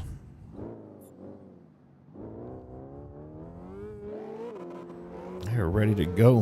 Red on the lead. Initiates quite nicely. Fills the hell out of that first inside zone. Gets back over on this side just in time, which puts him late into the majority of outside zone number 2, but does fill it out outside zone 3, going down the dog leg, super shallow through the majority of it. Touches off there at the very bottom end. 1 tire drop for sure on that inside clip. Gets through the gauntlet without smashing into the wall. Fills his final outside zone very well. There we go. That's what I was talking about. Precisely. Him sneaking through there with heavy angle on that last inside clip. If you noticed, the chase driver had to back off or they were going to hit that. I think they actually did bump it just a little bit. That's the tactic I was talking about earlier. Some guys have figured that out. Red obviously has it figured out. So we'll see that going forward. KJ Drift on the lead now. Good initiation, good outside zone feel. Gets back over here a little bit late, basically the same as Red. Getting into the outside zone number 2, fills it out. Definitely a tire drop there at the very end. Super late getting into the dog leg outside zone number 3. Gets through the gauntlet quite nicely. Red with the wall tap bouncing back. Early exit out of the final outside zone. Gets through the last outside clip, stays just this side of the white line to get to the finish line. That one's going to be a little interesting. They both did really well in different zones. That one's going to be kind of fun for the judges to pick that one apart. Yeah, no thanks.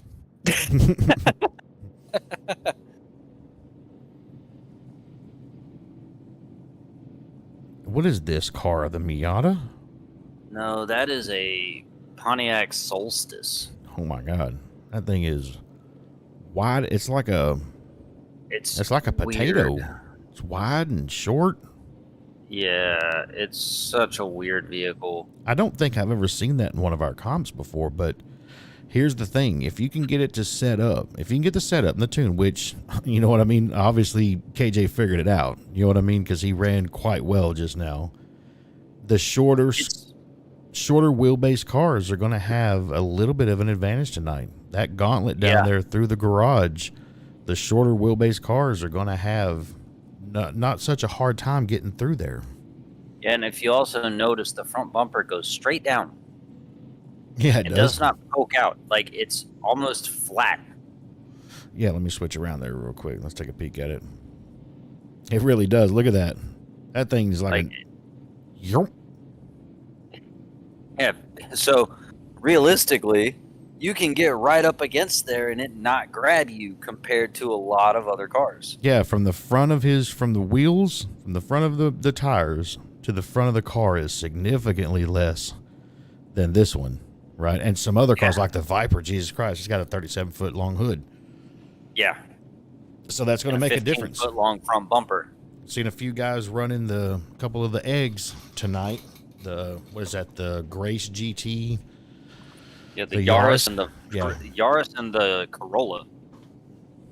Yeah, Red, we saw that little wall tap didn't mess you up too bad, and that's I have a weird that if you can recover from that wall tap like that, like you did, where it kind of bounces you back a little bit, and you can just kind of stay in it and control it, probably is the better outcome of the two, because the other outcome is it grabs your car and it's almost like it's got its own hand and just yanks the front of your car.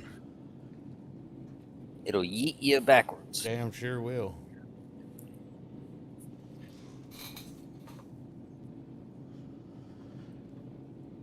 So as Red and DJ await their fate, our next two competitors are going to be loading into the lobby. Which will be Nightmare and Misfit. Nightmare and Misfit. All right. Nightmare is apparently Team S.O.G as well, so that's the second S.O.G member, if we called it right, in the last battle. Yep. He said, it's night, period. Hard stop. Period.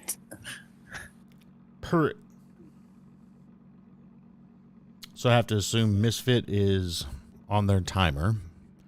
I guess technically they have until the judges make their call, but we would like to see them already in the lobby. That would be quite nice. Keep this thing rolling.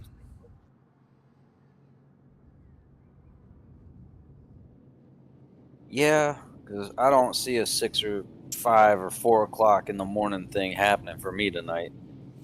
No. This line is pretty indicative of making the judging calls speed up a little bit. There's going to be enough people that just DQ themselves. Like me. Yeah, exactly. Which, realistically, even if I hadn't DQ'd, I think I would have still lost that one. Yeah, it would have been interesting for sure. Is I think, I can't remember correctly, but I think on my outside zone 1 right after initiation, I think I kind of cut that one short. I cannot remember right off the top of my head, but I think I did. Yeah, don't get me in a fucking line. I will make up some shit.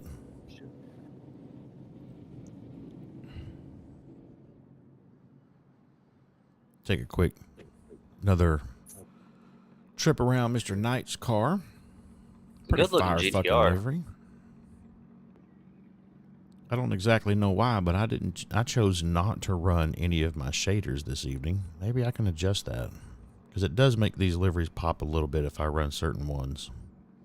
Yeah. Tell you what, let me go into B-roll real quick.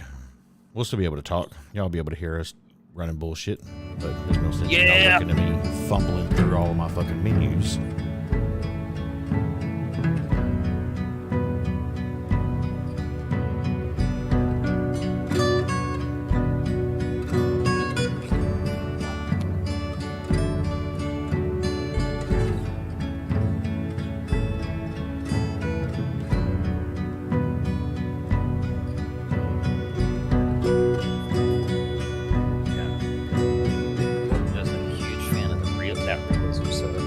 Okay.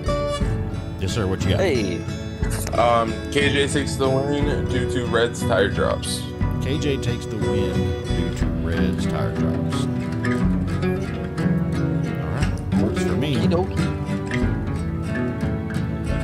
little bit more. Does that look any better to you, Brian? I feel like some of the reflections when I turn that on. The darker liveries are going to be a little bit on the dark side, but most of these are going to look really good. That realism setting just pops. So now we are on a hold pattern, waiting for Misfit to get into the room. Yeah.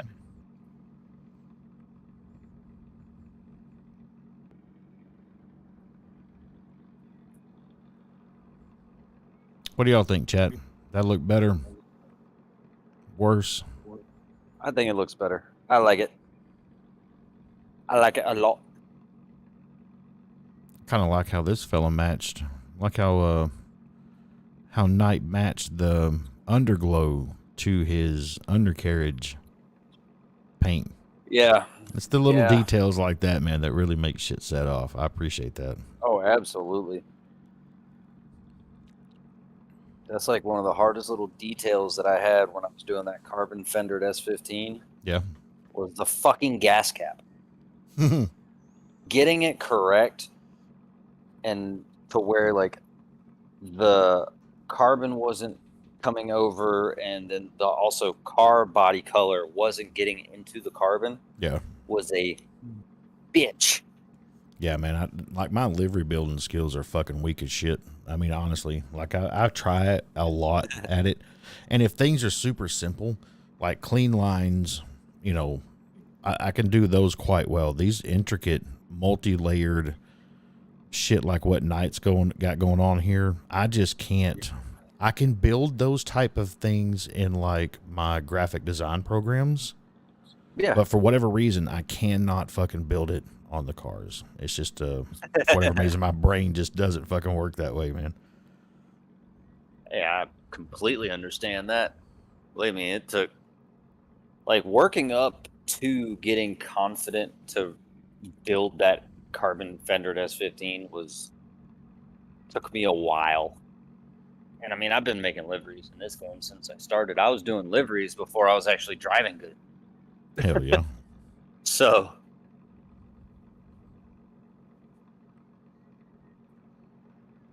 if you're watching the stream, I try to, on occasion, do like what I am right now, give you the option as a viewer to just go ahead and screenshot, get you a nice little cool picture for yourself.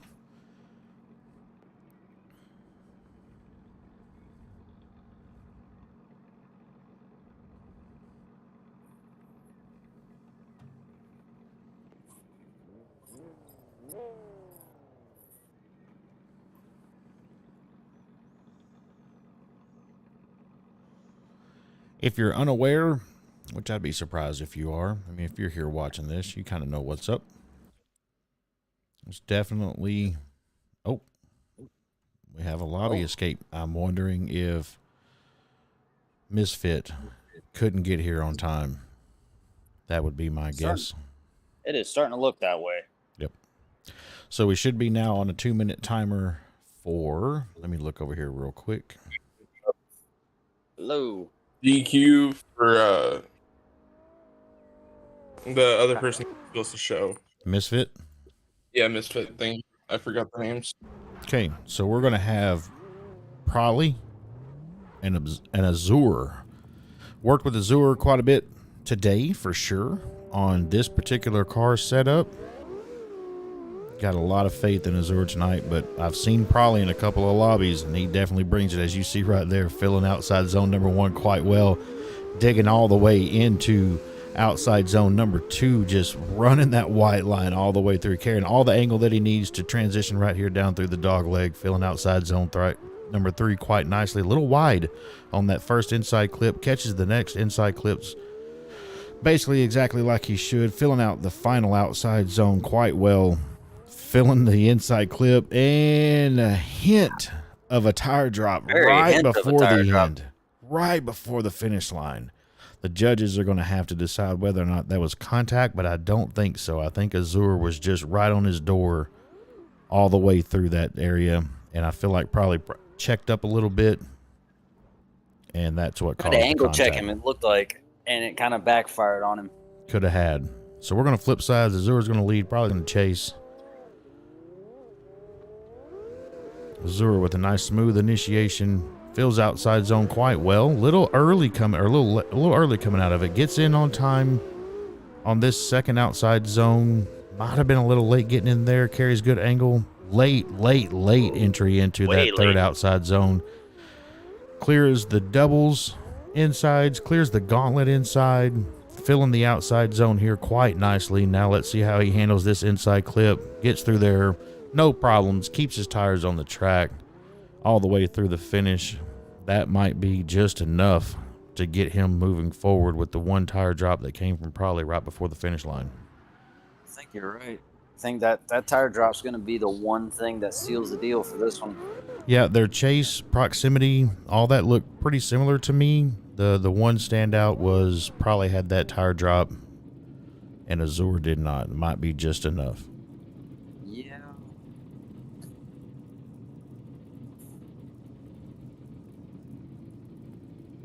I have no doubt, Red. I said three. Where did I fuck that up at? What did I do? Inside zone 3. Inside zone 3. That's that 101 Yeah. talking. That's only going to get worse as the night goes on. I promise you, Killy. If it's already getting this bad with the mispronunciations, holy fuck. Hold on to your hats, boys. We're in for a rough one. Let's see if I can throw some better looking clouds on here while these judges are coming up with this decision. I have a nice set of clouds.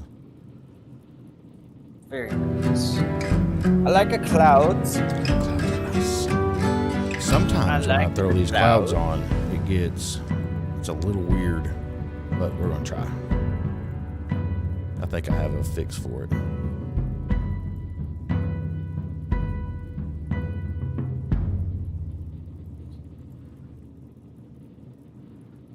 Killy, I got ice cream. I am straight chilling since I DQ'd myself like a dum-dum.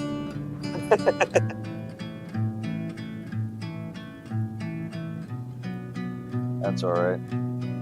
All right, chat. That's it. That's all the chat. That looks sick. That is just too good. That is dumb good. Yeah, that skybox is fire. So that was a skybox that I don't even know where I got it from. I'm sure somebody shared it to me, but it's called Upside Down Clouds. And I took it into my editing program and darkened them up, put a little bit more purple into it, made it look like that. I think they look sharp as shit. They're like ominous, but also like that might be the clouds that are there whenever you die and ascend to whatever you believe you're going to. I feel like that's the kind of clouds I want to be there. Yeah. Yeah, I get a front row seat to all the action tonight. Now that I done knocked myself out. Yeah, you're gonna watch back on the replay. You'll hear me talking about it. I'm like, shit. Brian gets to go put his car in the garage, drain all the antifreeze, pull it out, tear it down, sit here and bullshit with us for the rest of the night. Yeah. As soon as I did it too, I said, "Well, there it is."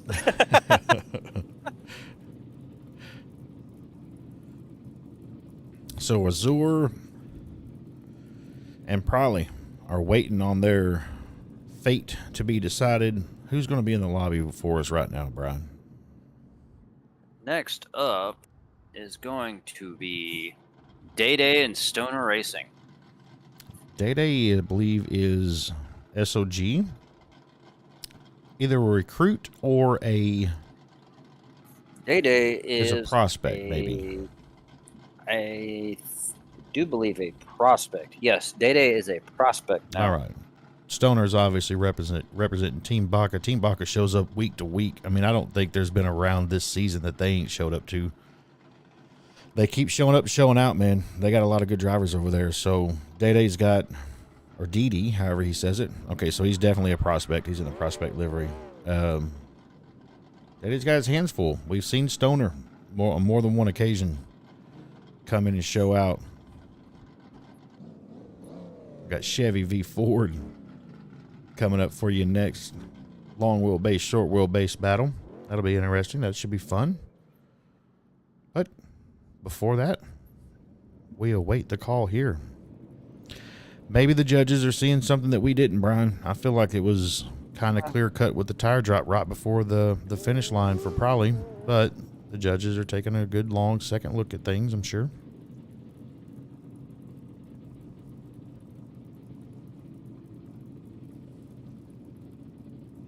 Killy, you eat popcorn just straight up? Or do you flavor it? Because my wife likes to have a bunch of different flavors. What's the difference between prospect and recruit? So recruit comes on, they put in an application. We review the application to decide whether or not we want them to have what's called recruitment week.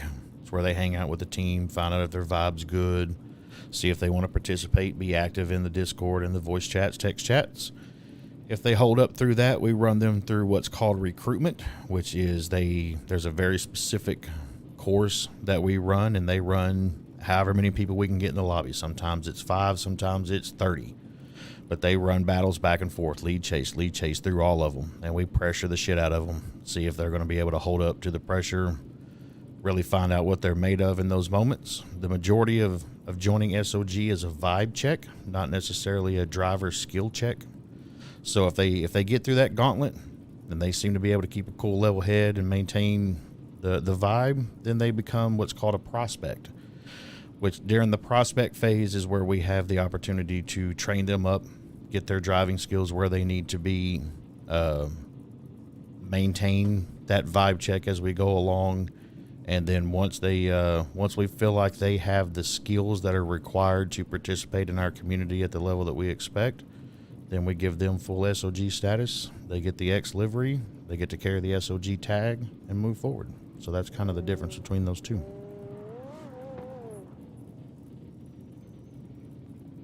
Act 2 buttery kettle corn. That's what I'm talking about. I actually use the Orville Redenbacher buckets because it has its own container, although I do end up dumping it into our designated popcorn bowl. Yeah. Everybody has one. Everybody has one. And it's used for all sorts of shit, but it's the popcorn bowl. My daughter-in-law uses it to make up her cleaning solution when, like, she cleans the couches and the fucking curtains and all that shit.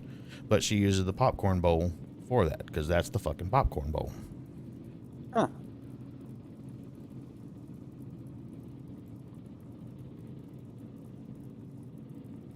Probably says, thanks, I would get a top-tier S.O.G driver. Yeah, no shit, right? It's 100% my luck, too.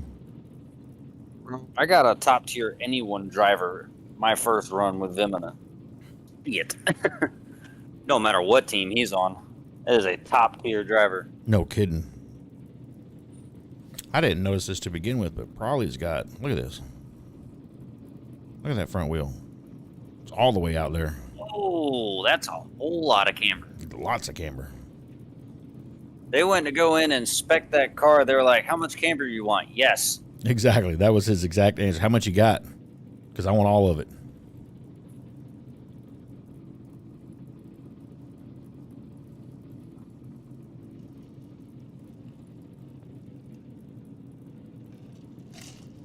So this is battle, what, number 14? Yeah. We've ran through 14 battles in just a little over an hour. We got a little bit of a late start, maybe 10, 15 after when we got started, so about an hour and 20 minutes. It's not too bad, kind of on pace. This one, the judging on this one's taking a second. Not exactly sure why, but I'm sure we'll get a good explanation. After DayDay and Stoner Racing was going to be Blue and Scallywag, but apparently something happened with Scallywag. Indeed. Blue now gets a bye. Blue does get a bye. Not exactly sure what's happening there. I'm sure we'll get we can ask Positive when he comes back, see if he can give us a report on that. Give us an update What happened? Indeed. But DayDay and Stoner now will be the final battle in round number 2. And it'll go from there to round 17, which will be Damien and Nice One Chief. Okay, so we're still in round 2. That's right. So it won't be the Yes. last in round 2. We got to go back to the top. Oh, yup. Yeah, I don't know why the bracket gets so weird like that sometimes. It's because there was like an odd number of individuals. Gotcha. It wasn't exactly 32. It was more than Word. 32. So I'll ask chat this question. There's a lot of people in here that are smart. Maybe they can help us out with this. Do y'all know of a service similar to Challenge, which we use? I say Challenge. It's, I don't know how the fuck you'd actually pronounce that. It's CHALLONGE. Challenge. Challenge. Might need Chevy to come in here and pronounce that one. He's French Canadian. Long. But that's the one we use. But I'm curious if there's another service out there that could run like a full season, right? With multiple rounds and tally all the points and assign leaderboards and all that kind of jazz. And maybe Challenge will do that. I just don't know how to. So if anybody in chat has experience in those things, I would love to hear about it.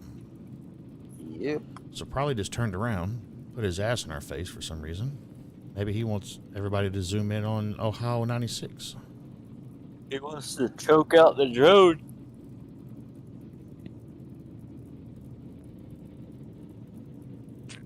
All right, Curdy. What you got, Just- Bubba? So one more time. Going one more time. Wow. All right. Hey, when you go back over there, can you find an explanation for us as to what happened with Blue's buy? I can do that. Because he already gone. Oh, he gone. So we're Yeah, gonna he go gone one more now. again. They must have saw something outside of Prolly's tire drop that Yep. puts Mr. Azure back in the hot seat. Yep. So, where would I go for that one? Could I hop up to I where Mr. wouldn't. Cedars I is would- at? Perhaps.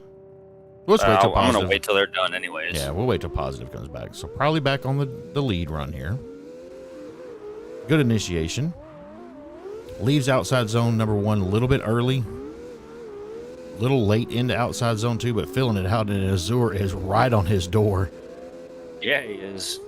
Probably heading down the dog leg. Filled that zone quite nicely. Azure keeping the proximity a little wide through those first 2 clips. Inside clips, gets the 3rd inside clip quite nicely, fills out the outside zone here. Azure just staying right on his door, though, not letting him go anywhere. Finishes out a little bit better than he did on the first one, but really his first lead, looked a whole lot like that, except he just dropped that one tire at the very end that we saw in his first lead. So he cleaned that up, but Azure's proximity during that chase, I feel like, was significantly better than their first battle. Oh, yeah. Azure didn't leave any room for that one. Not at all. Change sides, give them the lights. Let's send them, see what Azure can do here on his lead. Good initiation. Definitely a tire drop. Might have been before zone 1, but they'll double check on that. Heading out through zone number 2, outside zone number 2, filling that out quite well. Keeping his angle, heading down the dog leg. A little bit late getting into that one. Clips through the first 2 clips.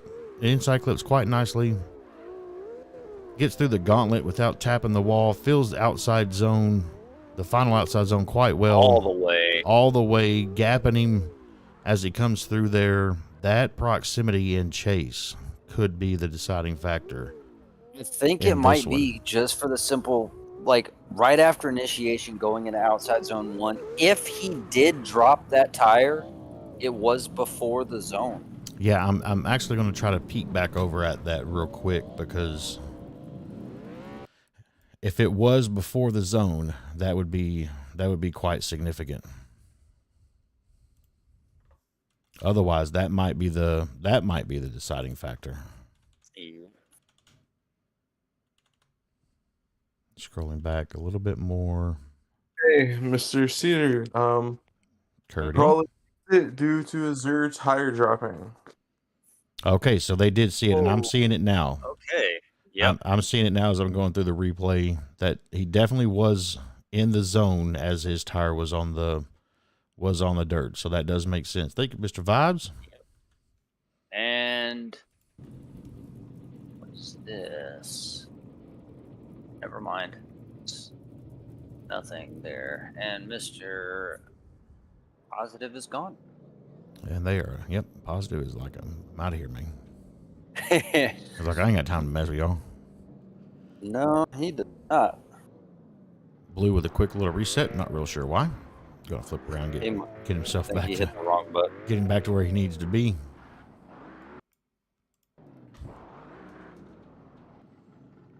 So we got DD or DayDay. I don't know exactly sure how you say that. In the lead. Good initiation. Lord. He said, "Excuse me, I got somewhere to be, fella." Oh, we got a little bit of a desync. There's a teleportation there. Yeah, they're calling that one back. That makes sense. Oh yeah.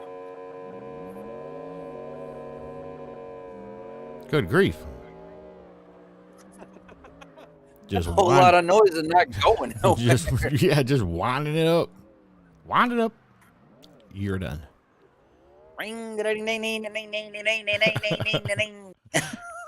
Good Lord. So let's set that back up, run it again. DD on the lead.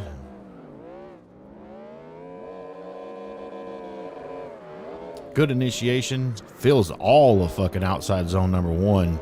Little late getting into outside zone 2, but it's getting out there and filling it with what he had left of it to run. All the way up against the white line, carrying the angle he needs to get down the dog leg. Fills that zone quite well. Stays inside of it. Touches off on the double insides. Through the gauntlet. No trouble. All the way against the outside zone. The final outside zone misses about half of the final clip, but everything else about that lead was pretty fucking spot on, to be honest with you.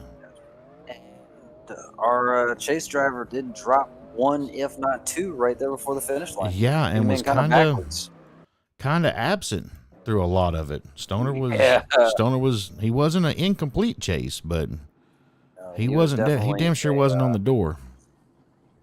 A very inactive chase. There you go. So we'll flip side. Stoner's on the lead this time. DD's on the fucking chase. We'll send him down the lane. Let's see what happens.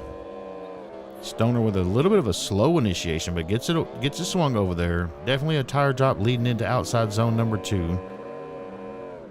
DayDay kind of straightens out in the chase 100%.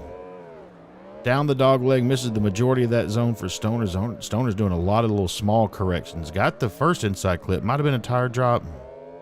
Little rough coming through the gauntlet there, to be honest. Fills the final outside zone quite well. Oof, that's unfortunate. Not exactly sure if that's going to be contact driven from the chase, or I think it was. I think his trajectory was already leading towards smacking that last little guardrail out there.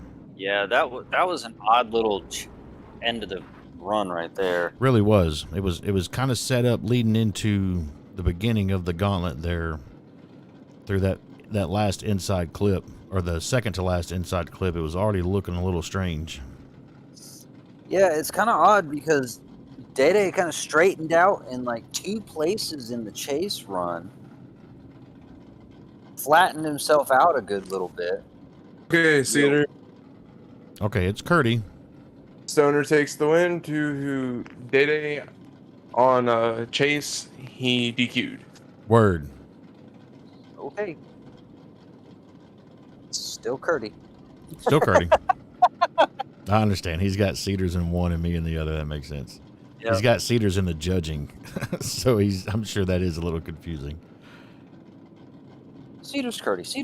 I'm not going to be upset by being recognized as Cedars. Cedars is a handsome man with a very strong chin and a good personality. There's nothing wrong with that. Cedars a great guy. Yeah, I like the shit out of that kid. No doubt about it. Adopted him, actually. I see that. Him and his old lady, so that's going to get weird. Yeah, that's really weird, really fast. So this here should be Dum dum dum dum. Is this going to be LS from the third and Wolfie? This should be, yes. No, it should be Damien Bro and Nice One Chief. Damien Bro and Nice One Chief. So Nice One Chief carrying over from the round one. Took a W, so this will be the first time we see Damien Bro. Yes. Damien That is is Damien. already in the lobby right now with the white, blue, and black. Whatever the fuck car that is. I'm assuming it's S chassis just looking at it. Nissan 180 SX. Yes, it is part of the S chassis family. Got them stoner eyes on. Look at him. Yeah, he does. Got all the wide fenders on it, though, too. Good Lord, them front fenders are wide. It's a good looking whip. Yes, sir. I heard some tires screeching. Oh, looks like Mint was having to reset over there.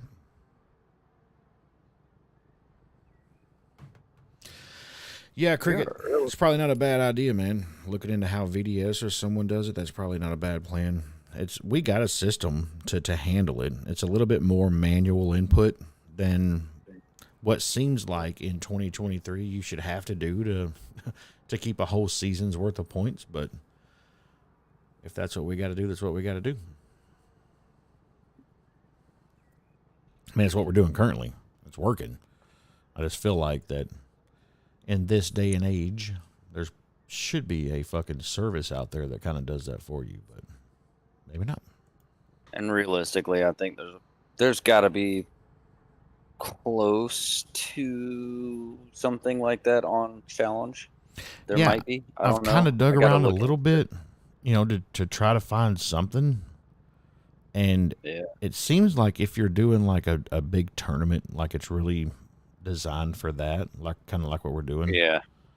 But it doesn't seem to like want to carry a whole season where there's multiple events where there's an end goal of points. You know what I mean? I can't seem to find it on Challenge, but it might actually exist, and I'm just a dummy. Both of those things can exist in the same place. So we're still waiting on Nice One Chief, and kind of odd. We've had a lot of DQs due to not showing them already. Oh, there he comes. There he is. Man, I don't know if I'm having desync or if this lobby might just be turning into trash, because what I'm seeing on my screen right now does not look good. Huh. He's just all kind of wiggly all over the place. I'm not going to be shocked if this is a weird might be run. two-barring still. Yep, and that's one of the good things about having our cone car in the lobby. They can see the 2 bars on the competitors, and they'll hold them and make them wait until the 2 bars clear. That way we can potentially get the best run we can get.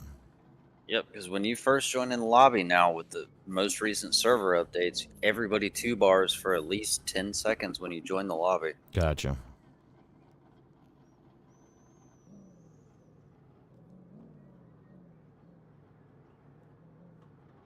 Like, I have a full gigabit fucking internet package, and I'm hardwired into my router. There's no reason I should ever join a lobby 2 barring, but I. Yeah, agree. The same thing. It's the exact same thing with my setup.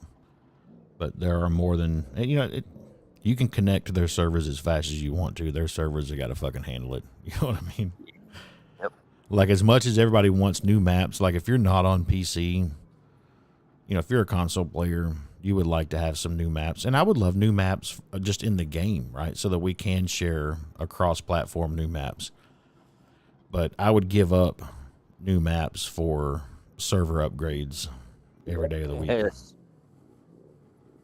Hands down, I would take server updates over new maps all day, every day. Hell, if giving us new maps is such a hard thing, give us the ability to edit the vanilla maps that are already in the game to where we can add zones. Because obviously the game engine can handle it because it's in the XDS stuff. Exactly. So give us that ability to. It's again, it all circles back to server ability. you know, Yeah. there's been talks about, you know, hey, partner up with some of these people that are making custom maps. Like, some of these custom maps are fucking legit. You know what I mean? Like, as good, if not better, than what's going on in the CarX vanilla maps already. So just like team up with those dudes, like buy their maps and then put them in the like fucking that game. Sportsland map I sent you. Yeah, The one that's got 13 different tracks on it. exactly. Like, dude, we could hold an entire season on one map. that one map and never run the same track twice. Exactly. I'm not exactly sure what's going on here. We've got 2 cars that's been sitting in the lobby for a hot second. And they're not going, which is kind of strange for them to be in here this long and not have any action whatsoever, particularly without having some sort of feedback from our info runner to let, oh, there we go. Okay, so we do have a car that dipped out of the lobby. We're having, obviously, I told you his car looked a little wonky coming into the lobby, so he's obviously having some connection issues.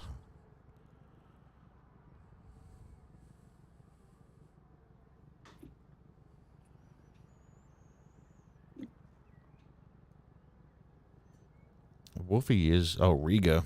I heard somebody talking about that earlier, and I may have that map and just don't recognize it by that name, but somebody needs to send it to me. Which one? Riga? Mm-hmm. That's on the VDS stuff through CF loaders. That's the biker Naki. Oh, okay. Then I definitely have it. I just don't recognize it by that call out, Riga.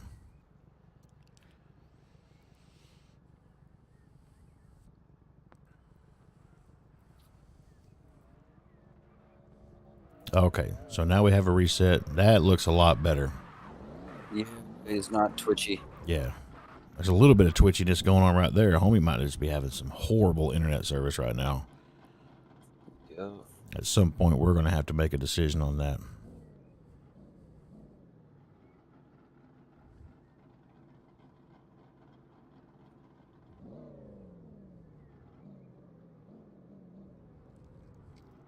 Y'all just gonna have to send it, man. Yeah. Like, I understand giving the man every opportunity he can to come in here and run. You know, there's nothing he can do about his connection issues, but we've got about 80 other competitors that are just lined up waiting. We got lights. We got lights, so we're going to give it a shot. He is super choppy. This is not going to go well for him. Good initiation, though. Leading into that first outside zone, fills it out quite well. Gets in over here on time. All the way through this zone. Ooh, cutting it a little shallow there at the end. Damien. Trying to sneak it back out. Coming down through the dog leg outside zone number 3 quite nicely. Touches off on the double insides. Nothing wrong with that. Gets through the little gauntlet inside clip. Looking pretty well. Filling the last outside zone. Scooping up the majority of the final inside clip. Crossing the finish line. Damien bro doing what Damien bro does. Still really shallow, though, coming around that second inside. Yeah, that second inside zone was a little bit weird.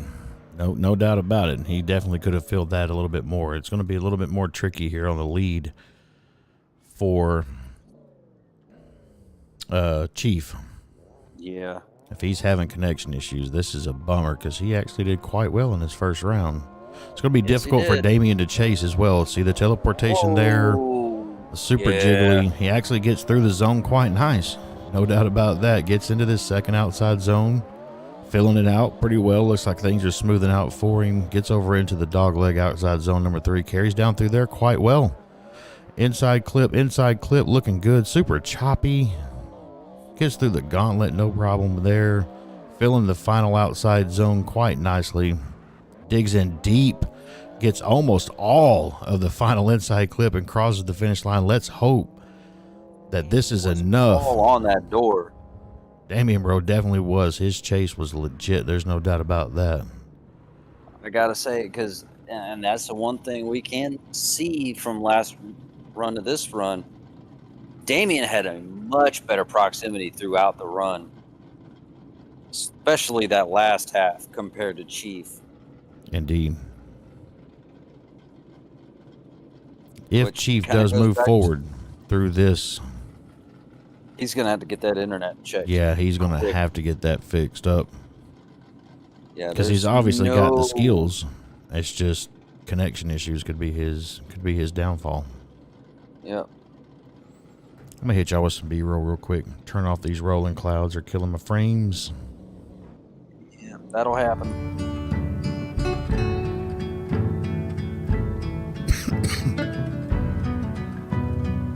But there's a prime example of, with these S chassis, you don't have to engine swap it to make it fast.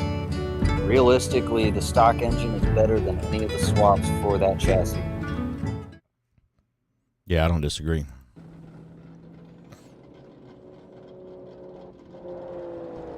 So as you see, our next two competitors are sliding into the lobby. I'm gonna line up over here. Who do we got coming in, Brian? Is that gonna be K? No, that's gonna be, finally we're getting to LS from the third and Wolfie. They are talking back and forth in the chat. That's gonna be Leroy and Wolfie. Wolfie representing AXC. Yep. Actually, one of my favorite Gene's graphic mods presets is from Mr. Wolfie himself. Oh, really? It's not so great for the competitions, but just general running, and particularly for like taking just pictures in game. It's a legit shader.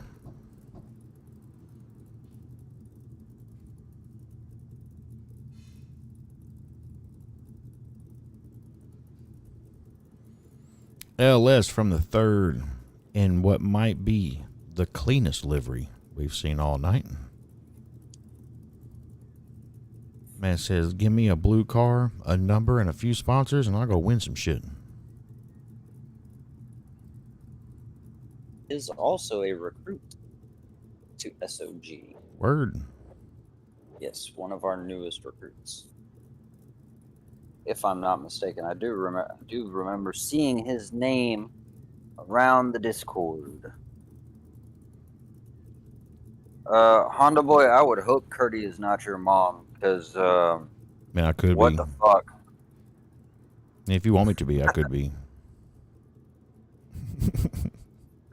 Just I'll give you a hug. Come here. ugh.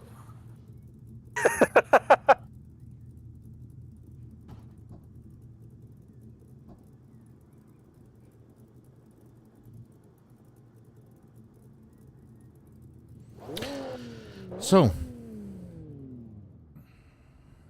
Damien, catching bro, and Chief remain awaiting their fate. Yep. He said, yes, finally, affection. Word.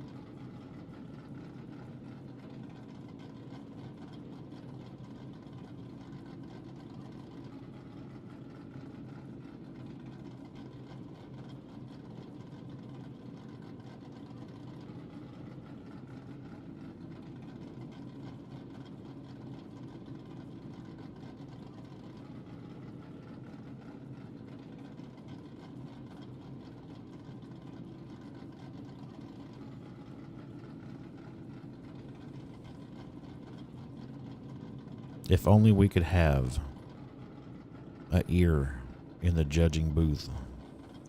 Yeah. This one wasn't going to be easy to call. I mean, they both did quite well. I mean, I knew they were going to have to kind of pick it apart. But it's one of the few tonight that the judges have actually had to like really look at. A lot of these decisions are getting made by the drivers themselves with their performance on the track. Oh yeah. Yeah. No, absolutely.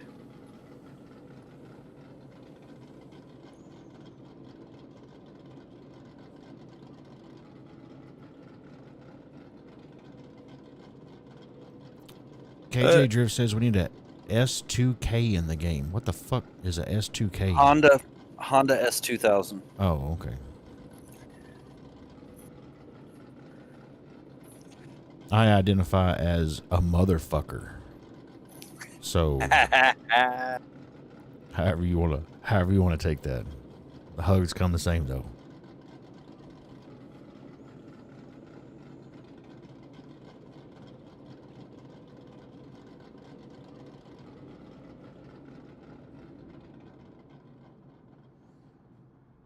I guess we could take a quick little scenic look. Yeah, this one's taking a minute, but I kind of agree with it taking a minute. Yeah, they got to pay attention to the nuance there, especially with the connection issues. They're gonna have to kind of take that into account a little bit.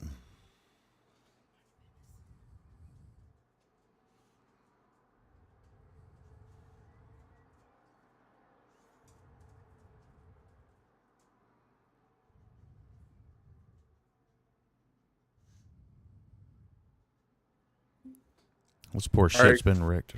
Yep, we're going to reline the last run, just the chase run. Just the chase. Okay.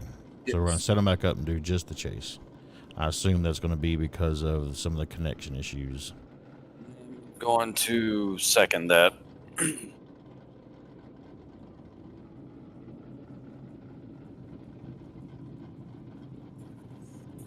There they go. They're going to pull right back down here. The two competitors are going to back up out of the way.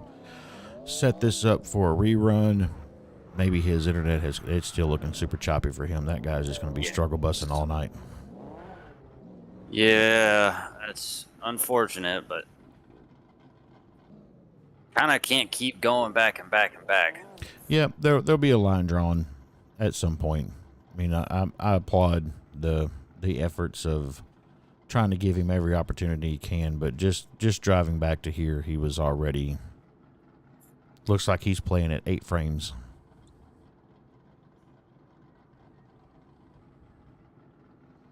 That is one of the unfortunate things about esport events. You know, it's just being over the internet, shit can be weird.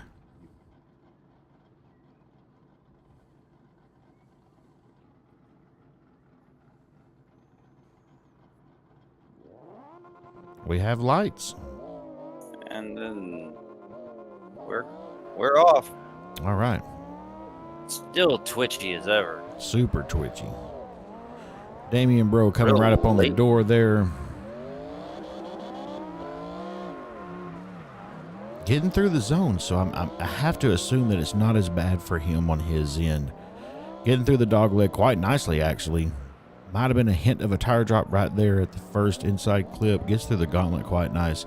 Filling out the outside zone right up against the curb. Damien, bro, right on his door. Filling out the remainder of that last inside quite nicely. Even with the connection struggles. Still laying down some pretty damn good leads, man.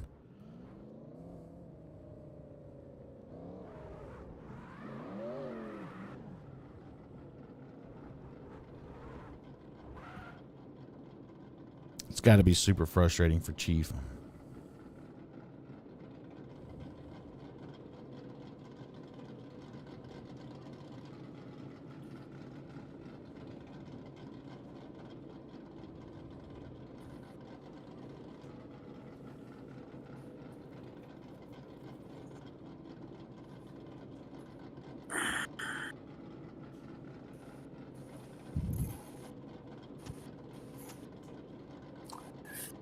Oh man, just trying to find something here.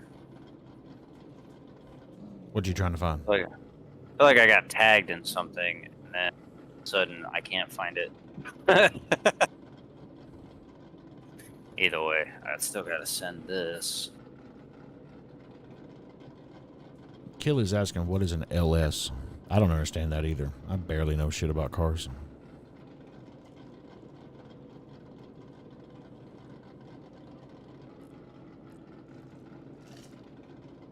I will say this, though. Y'all in the chat right now are the reasons why we ain't getting good servers. Y'all keep asking for all these new cars. Yeah, no shit. I seem to be flooding this chat with, yo, where's our server upgrades?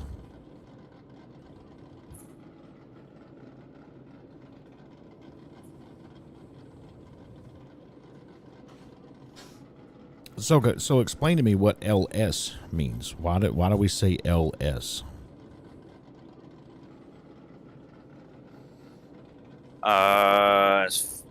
LS V8. So the LS it's short engine code for a couple of Chevrolet engines. What it stands for and why they called it that, I don't know.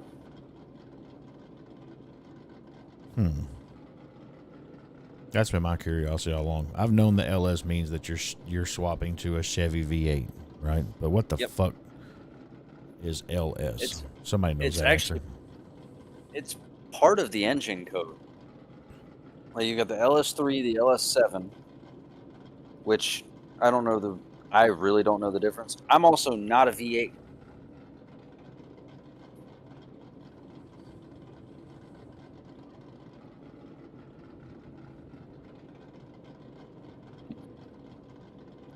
The LT1, yeah.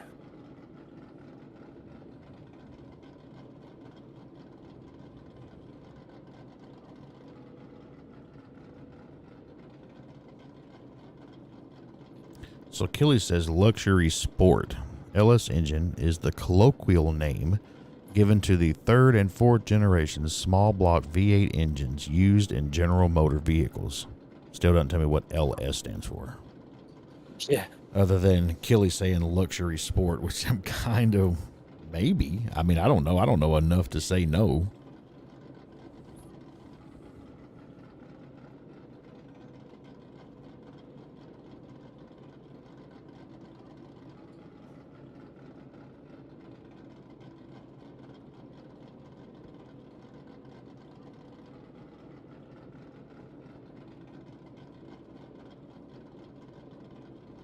It doesn't have, there's nothing.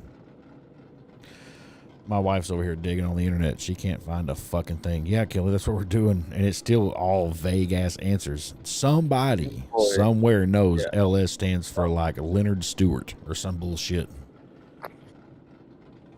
Chief takes the win for a better overall lead in chase. All right, so Chief, even through all the connection issues, battles all the way through to take the W here. That was a rough one. That one ate up quite a bit of time, honestly. But I'm glad that we gave him every opportunity. I'm curious as to whether or not the connection issues are going to play as we go forward. However, we will continue with the battle between Mr. Wolfie himself and the one and only LS. Leroy Jenkins.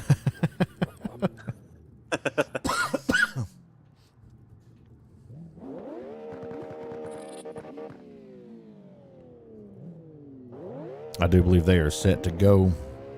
LS in the chase. They're ready. I'm sorry, Wolfie in the chase. LS in the lead. LS sends it. Kind of fills that outside zone number one. Definitely drops tires, leading into outside zone number two. Settles in quite nicely. Carries the angle all the way through outside zone number two. Wolfie right there on the door, heading down the dog leg. Really close to a tire drop there. Gets through the doubles quite nicely. Gauntlet handled well. Misses the crates. Gets into his final outside zone. Little late, but does fill the spots that he has. Clears that last inside clip quite nicely. Not a lot wrong with that lead, but definitely some things there that Wolfie can take advantage of. Yeah, most definitely. Couple of things as well as I'm noticing where drivers in the lead. Now, granted, it's nothing that's bad or anything like that, but there's the brake tapping and holding your brakes long enough for your brake lights to come on and shine on the ground. You might want to watch it. Probably not okay. Wolfie just takes all the way off, leaves LS sitting at the starting line, fills the outside zone number one quite nicely, gets over in outside zone number two quite on time, finishes it all the way out with good angle, heading down the dog leg of outside zone number three. Might be a hint of a tire drop there. Hits his double insides, goes through the gauntlet, no problems. Outside zone four, final outside zone, fills it all the way to the end. There is the tactic we were talking about earlier, cutting him off, but LS actually holds on through there quite nicely. think the only mistake LS might have made in his chase was straightening through the gauntlet. Exactly. I think Wolfie did enough on his lead to offset some of the open door that LS left there for him. Might be the determining factor. Judges will have to call that one out for us. That's just my opinion. I think Wolfie did enough, unfortunately. I agree. Next up, coming into the lobby is going to be KJB and Vim, your enemy, the Brian Killer. Yeah. Be the first time we're going to see JB. Second time seeing Mr. Vim. They should be floating into the lobby here any second now. We'll take a peek at Mr. JB's livery. We've already inspected Vim pretty good.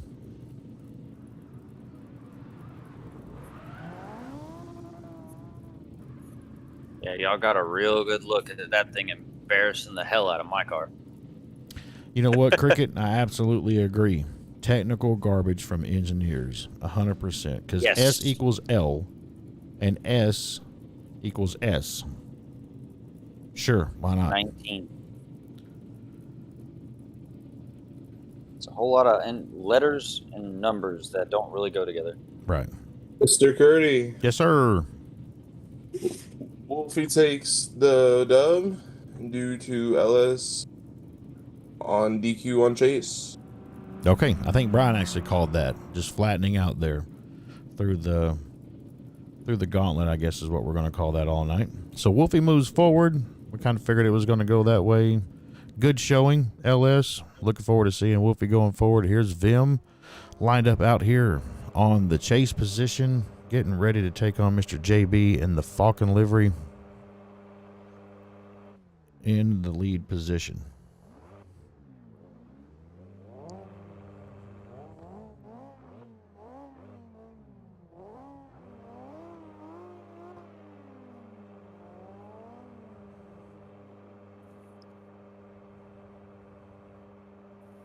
Sounds like an airplane. A little bit. Like a Cessna or something flying overhead. They are certainly wound up and ready to go. We have lights from one driver. Vim has not given his confirmation that he is ready.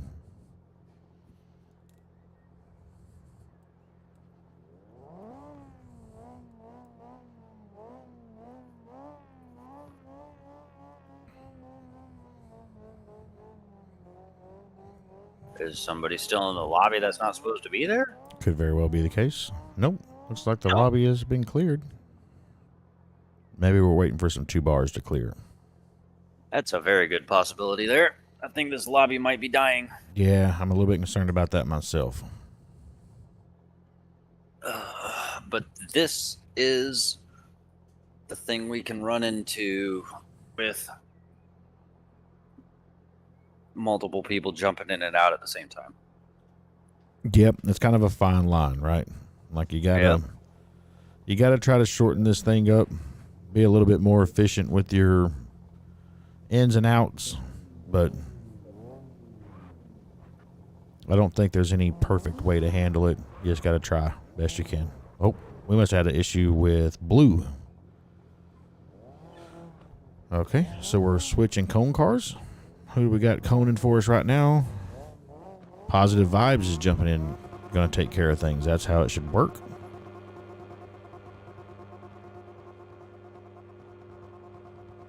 He's up there. He goes. He was not in the right spot. We definitely have lights now. I think we're back on track here, getting ready to see a quick battle.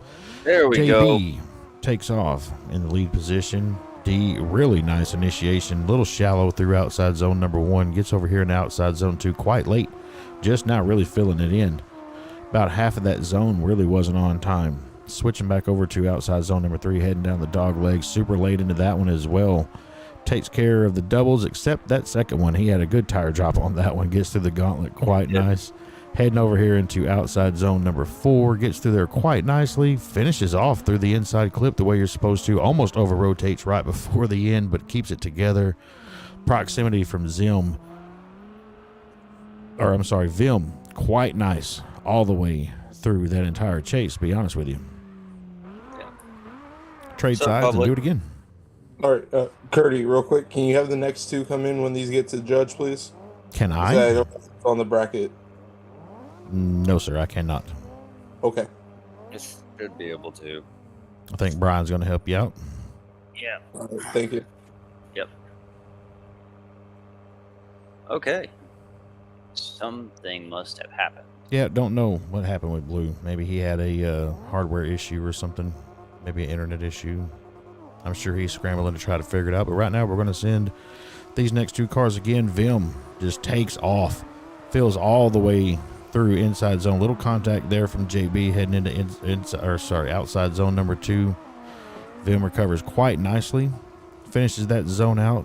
Heads down the dog leg of outside zone number 3. Fills it quite nicely. Scrapes right through as close as you can on that double inside clip. Fills the gauntlet just quite nicely. All the way through the final outside zone. Good inside clip coverage. Heads right to the finish line. No drop tires on that far side. That was a hell of a battle, honestly. I wish I was like super hype like Alex is all the time. That was a good set of runs there. It really was. All right. So I'm going to go get the other two ready to go. I'll be right back. Sounds good. Thank you, sir. Yep. If I had to pick, I would say Vim probably did enough in his chase, the proximity in his chase to get this done. Might have been a little bit better lead as well. But that's why we have judges. It's on them to get it done. Mr. Cedars, Mint, and Static will talk it over, take a couple of looks at some replays, make sure they get the right call coming our way. We'll either hear from Brian and or Public Vibes the decision. Not exactly sure what JB is doing over there with the cone car. He should be pulled up right here and waiting for his judging.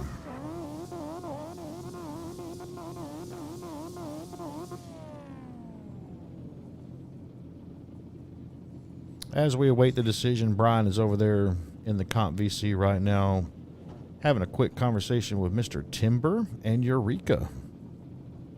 Looks like they are going to be your next battle in front of you. Timber, of course, is a member of Team Twisted. Eureka, you've seen already once tonight. He won his first battle against DJ Life. Pull both those guys into the lobby, get them set up, ready to go once we have the decision between Vim and JB.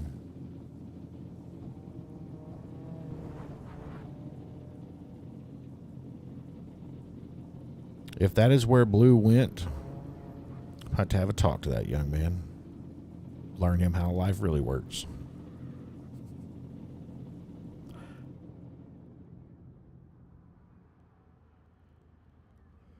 Eureka is back with one of the highest layer liveries probably going to have in the lobby tonight. Man put every sticker in the game on this car. And to be honest, it looks pretty fucking good. No doubt about that. Okay, so they're both in here. Cool. Yep. Timber's showing up. Pretty clean little livery. Of course, Timber's Team Twisted. What does this say? Oh, Timber says, I'm back, baby. That's right. Mr. Timber had a pretty dramatic event happen in that guy's life here a few weeks ago. His house caught fire. He lost his whole gaming setup. Ran a little bit of a GoFundMe thing for him during one of our comps. Some of the community showed up, helped him out a little bit. Think he's back up and doing his damn thing. It's good to see him back on his feet a little bit. Doubt he's fully recovered, but a little bit is a lot when you lose everything. Vim takes the win. Jose due to contact and fuck. Yep. Okay, so Vim moves forward. The contact apparently was the big thing there. Some sort of contact that happened. So Jose's part, it was 2 tire drops and contact on Chase is why he lost. okay. Word. Thank you, sir. So the chat is telling us that Blue actually had to go get gas. He's Blue's working right now. He's out on the road, and I guess his van was running a little bit low on fuel. He needed to go get some gas. That's unfortunate. That really is. Sounds like a skill issue. Probably should have thought about that about 2:30 this afternoon. Yeah. Then again, depending on where he is, he said it was snowing earlier, so he's probably had the thing running this entire time. Indeed. So, Eureka and Timber lined up here. I'm sure Positive is over there getting these boys ready to go. Timber on the lead, Eureka on the chase. Brian, I think I'm going to let you call him out for a little while. Okay. Oh, ha.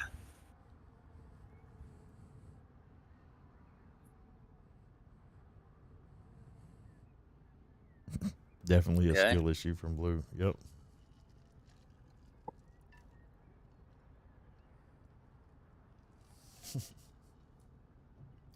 Yeah, and if that by- was the case, Megan would kill his ass. no doubt, 100%.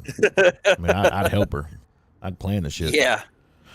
But if gas, I mean, that would make sense. Gas is short for coke and strippers. All right. So, according to Chevy engineers, you can plug in anything you want for anything else. It doesn't have to make any sense at all. What's up, Scary Gamer? Welcome to the shit show, brother.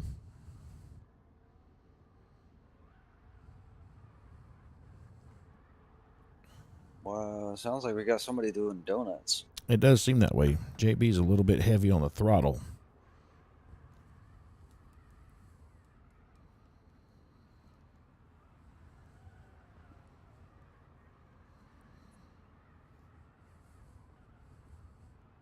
What is happening down there? Oh, I don't know. I'm sure they're just being weird. Something's being weird. Somebody somewhere is definitely being weird. Weird. Indeed. Weird. Just like them wheat thins.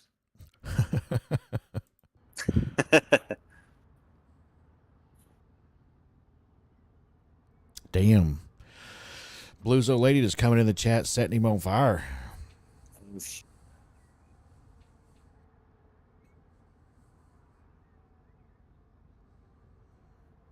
Wow. God dang, I done offered a hug. What the fuck? Honda, you'll be all right.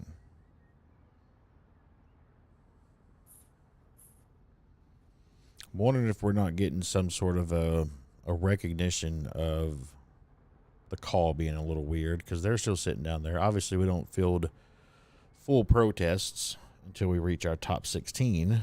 But this week, based on some issues that we had last week, we have decided to allow cone cars and commentators to ask the judges to maybe take a second look. Don't necessarily field them from the competitors, but if another member of the staff feels like there might need to be a second look, we can definitely initiate that. I'm kind of wondering if that's not what's going on, being as how Vim and JB are still in the lobby.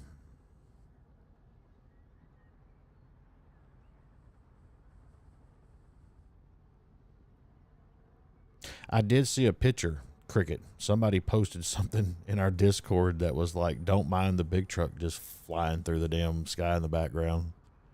I did see some of that.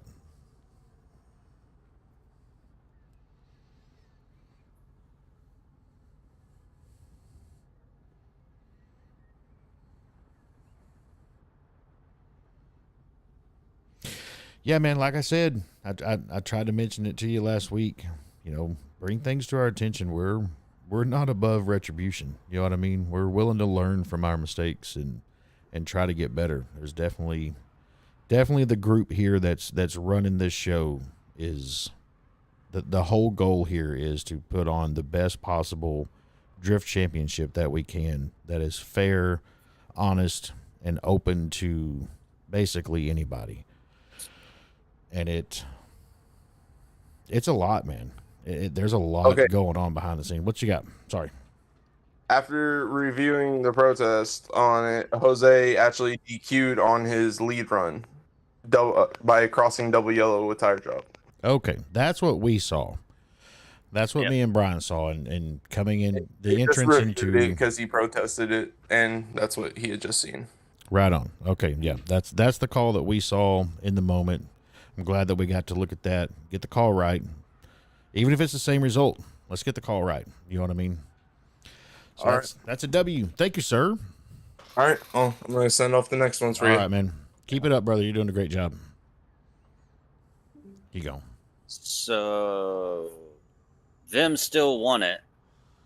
Indeed, But it was for the just right because- reason. Yeah, for the right reason. So now we Yeah. got Eureka and Timber in the Timber. lead position.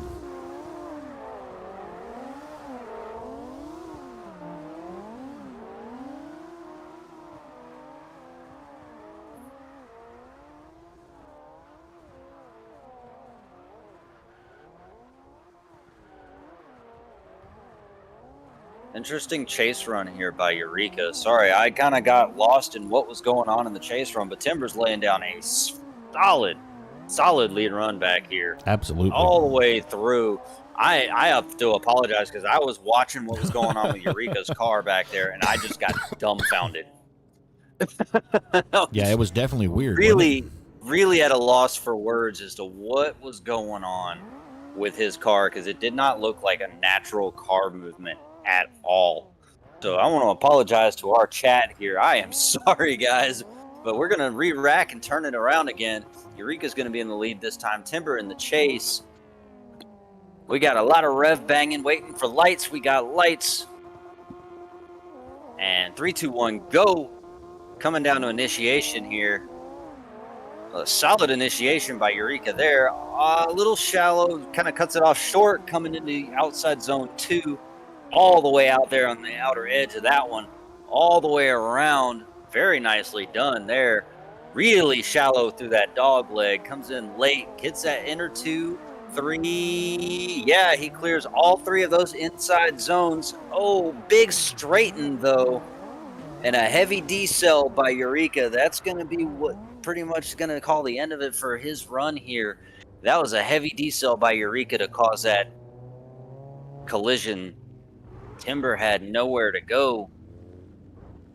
A solid run up until that point. I agree. Just happened to straighten out, and I don't really know what happened after that. He straightened out and then just went all 2 ways of sideways. You know, this is yet another track that, or course, whatever you want to call it, track or course, that we have put together here. And it's a very familiar track. Like, this is just the back end of... Hey.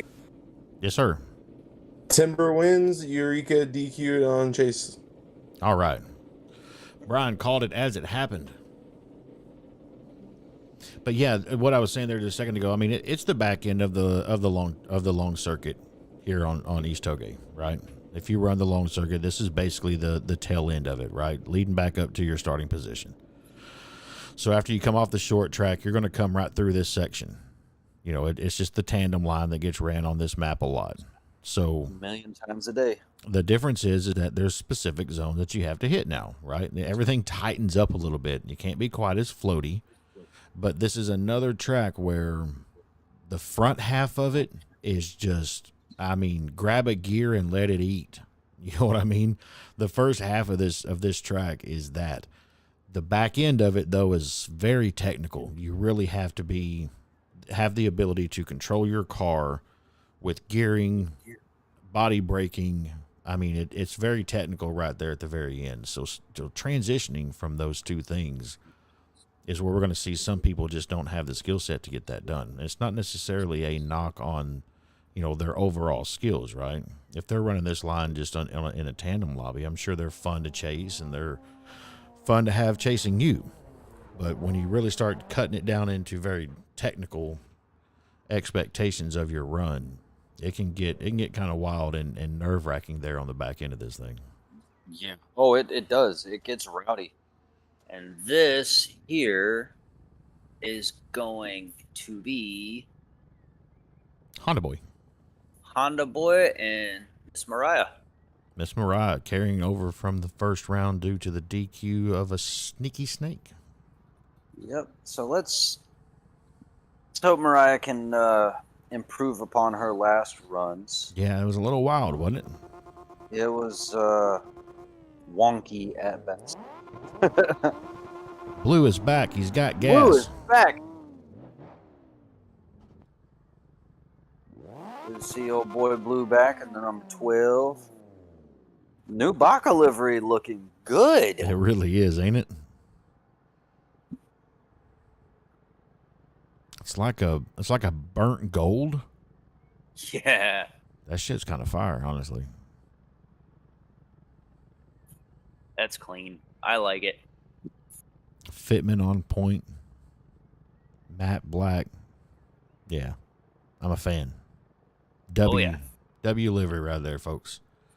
100%. Have to assume Miss Mariah is on her 2-minute timer. Yep. Honda Boy has had to wait through the round 1. A good bite of round 2. Yeah. And if he gets the bye here, he's going to sit for about a third of tonight's competition without ever having to run a run. Which is, you know, maybe a blessing, but also not. You know what I mean? Maybe you want to get out there and actually start competing, get those juices flowing to carry you through the end of the night. Some of his competitors are going to have, 3, 4, 5 runs underneath their belts before they ever line up against him. But that is definitely going to have to be the case. Miss Mariah is going to have to be on her timer. And I believe that is actually going to be the last battle of the second round. Yep, that's going to be the last battle of the second round. Whether we actually get a battle or a bye, either way. Coming up next is going to be Ian Barton and Savo 40s. Both of these drivers you got to see in round 2. So it'll be their second battle as they're coming forward. So we're getting rid of the byes. As I look into round 3 over here, I don't think there's a single bye other than Blue. Blue had a bye. His competitor dropped out for some reason or another. And if Honda catches a bye, that'll be your only 2 byes. Yeah. Everybody else will have competed tonight. And Blue is going to be chomping at the bit to get his run going. Absolutely. Going to be very similar to Honda Boy. It's advantageous for Blue running our cone car. You know what I mean? So he gets to stay focused, and obviously tonight it was a blessing because he had to go get some gas into his his van so he can keep powering up all the things that he needs to participate. So it was a little advantageous, but it is kind of a bummer, man, just to sit for an hour and a half, 2 hours not competing, waiting for your turn when your turns are just getting passed by you without you even having to compete. Like I said, it's might be a little bit of might be a blessing, but it also might be a curse. It's a blessing and a curse. It's a double-edged sword. Mm-hmm. So Honda Boy says that Mariah is trying to fix her ping, so obviously she's having some connection issues. Yep. Probably asked, does he have a bye? I don't think so, Bubba. I don't think so. No, you don't.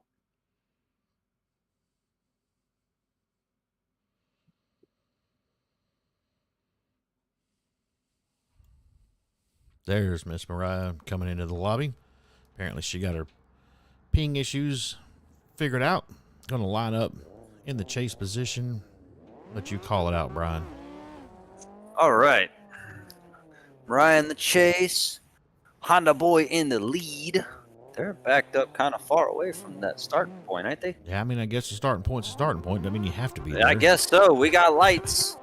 We got rev limiter. And we're off. Honda Boy taking way off. Yeah, he said, I got to go. Just gone. Fills most of outside 1. Mariah is way off course. Honda Boy doing really good on outside zone 2. Comes into the dog leg. Fills it all the way. Good on inner zone 1, 2, and 3 through the gauntlet. All the way out to our last outside zone. Coming into the trickiest part of the course of that last inside and absolutely slays that run. 100%. That was a fat fucking lead. That's got to be one of the best leads we've seen all night. Yeah, Honda Boy came prepared, Yeah. so to speak. Yeah. So we're going to trade sides, let Miss Mariah get over there in the lead position and see what Honda Boy can do on his chase. It's going to be a little tricky, I can guarantee you. Yeah, we got lights. 3, 2, 1, go. And they're off coming into initiation. Solid initiation by both drivers. Mariah missing outer 1 again, coming in real late into outer 2. Just double tire dropping all the way around. Fortunately, that's a double DQ on her part. And another tire drop. We got tire drops everywhere, all throughout this course. Coming through the gauntlet, a little straight and flat. Major contact there, but that is also lead driven. Honda Boy not letting go, though, right on her door all the way around the course. Honda Boy said, hell, if you're going to drop tires, I'm going to be right on your door dropping tires with you. Indeed. It's a pretty wild lead, man, no doubt about it. And you know, good on Miss Mariah coming here and compete. I mean, the S.O.G team does what the S.O.G DC does, right? We bring some of the better drivers out here to compete. So good on her for showing up. Yeah. Probably no, you do not have a bye. The person that's going to be put in your bracket next to you is going to be the winner of this bracket. Indeed. So you do not have a bye. So go ahead and get that out of your mind. Okay. Pink car took the L because of DQ on chase. Say that one more time. The pink car took Okay. the DQ for tire dropping on lead and chase. Absolutely. Yeah, Miss Mariah is riding the struggle bus there a little bit tonight. So that puts Honda Boy going forward. That will be your battle, probably. I mean, it won't probably be your battle. It'll actually be your battle. So we will go ahead and move forward to our next battle. We've already got one driver in the lobby lined up. That is going to be Ion, or Ian. I'm sorry. That's not Ion. Hell, I said it just a minute ago. It's Ian Barton waiting for Savo 40s to show up in the lobby. Brian, I am going to have a quick snack, so you're just going to kind of like cover for me, Bubba. Okie dokie. Enjoy your food.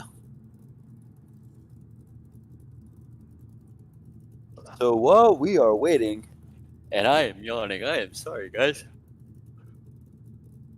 Yeah, you're going to knock that shit off. Yeah, dude, I'm trying. Like, I'm going to have to make a cup of coffee here in a little bit or something. That's what's up. I'll probably join you on that, to be honest with you. Yeah. Old lady wanted to keep me up a little bit later than I'm used to last night watching movies. What movie did you watch? And we ended up watching all 3 of the Divergent. Those are some fucking legit movies. Like, I don't know why they didn't quite blow up, but I've watched them all, and they're really fucking good. Yeah, they were really good, but I was up until almost 4 o'clock this morning. Ooh. Yeah, and then I had to, well, you know, get up and get on here so I could try and get some fucking practice in. Really, as the more I practiced, the worse it got. So I just kind of was like, well, I'm just going to go ahead and take this L. But, you know, I still came out. I still tried it. I didn't do terrible. That's what everybody keeps telling me, man. It's like just getting experience, like seat time in competition, in the actual competition where it counts, right? Like that is just going to add up and build towards making you a better competitive driver. Yeah. Oh, no, absolutely. Which is why, like, up until tonight, after taking a week off, which shot myself in the foot for that one. But after taking a week off, I didn't get past first round. But the last couple competitions I've entered in, I've made some rounds and actually threw down some solid runs. Yeah, dude, your skills just from the time that you've joined the team over here has fucking exponentially grown, no doubt about it. Yeah. And that's kind of where, like, also with Blue and I looking at expanding outside of just the S.O.G DC and trying to do the IDC stuff and VDS, which I kind of fucked up and missed registration for their first event by like 5 minutes. Oof. I was mad.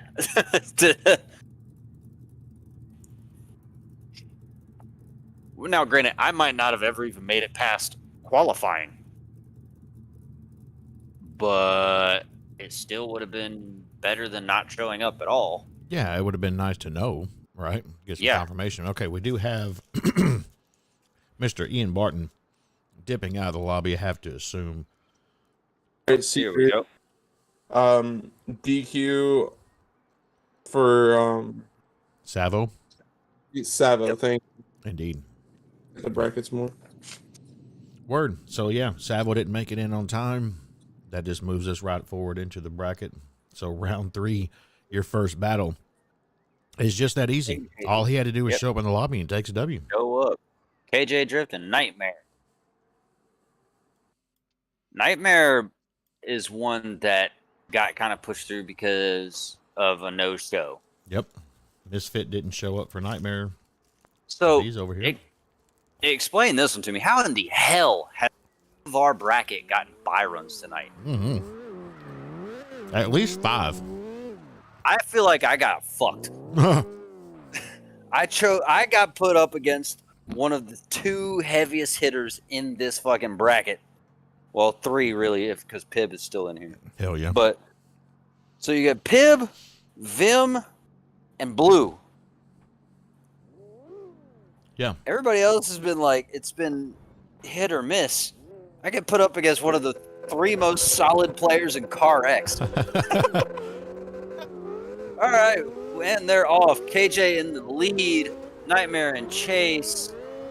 That little Pontiac just flying through here. You can truly see the size comparison coming around outside zone 2, all the way to the edge, coming into the dog leg, a little shallow and late there. Clears through both of those inside zones nicely and through the gauntlet, all the way out to the edge of that outside zone. Coming up, just right up against those tires. You could not do that with any other car. I don't think so. That car is 2 feet long, man. You could not nose that car up against the tires better than any other car. That car is made for this track. No shit. Like, that's the only car in the game I know you can get right up against that tire wall and not get grabbed. We got lights. We're going to re-rack and send them again. Switch positions. Nightmare in the lead this time. KJ in the chase. Oh, little contact in initiation there. Probably caused that tire drop on first outside zone 1. Going to throw the rhythm way off for Nightmare here. Coming around outside zone 2. Finishing up there. Coming in the dog leg. A little late again. Inside 1 and 2. Really cleanly. Clean through the, not so clean through the gauntlet there. Hits them tires. Coming out of that last inside zone, really nicely done there. Other than hitting those boxes at the end of the gauntlet, which we talked about at the beginning, those things will grab the hell out of you. 100%. But that, I'm thinking that first tire drop on outside zone 1 might have been caused by that contact on initiation from KJ. So the judges definitely got something to look at here. Yeah, they're definitely going to have to peek back through that one. Find out exactly the cause and who it applies to.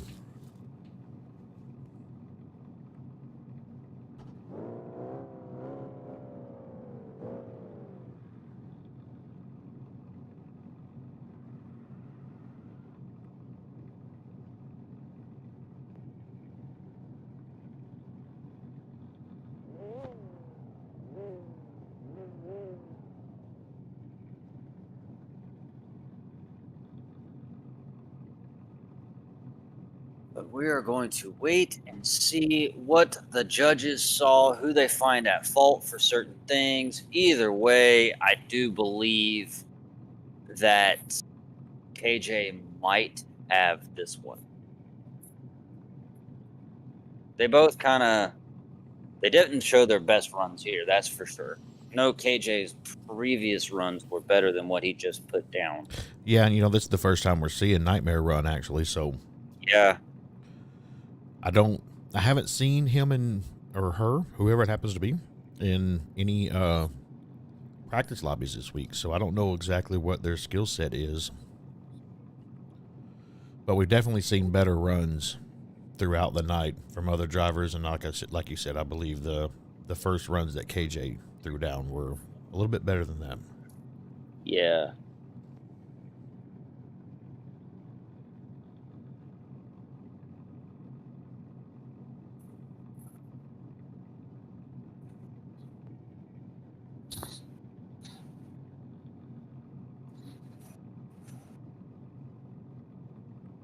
Hi, Blue. I see you in the chat. What you doing, boy? Chomping at the bit. Probably. Frustrated he had to go get gas.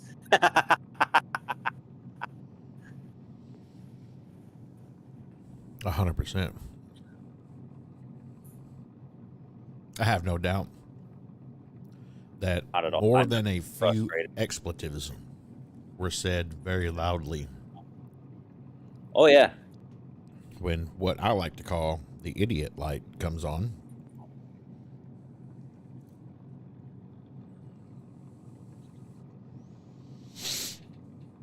That light comes on. It's that whole, you done fucked up. Yeah, man, it's like, why ain't you paying attention? I get irritated at myself. Like, I just fucking completely shit talk myself when my you need fuel light comes on. It's like, fuck. I don't really I don't like my vehicles to get less than a quarter of a tank.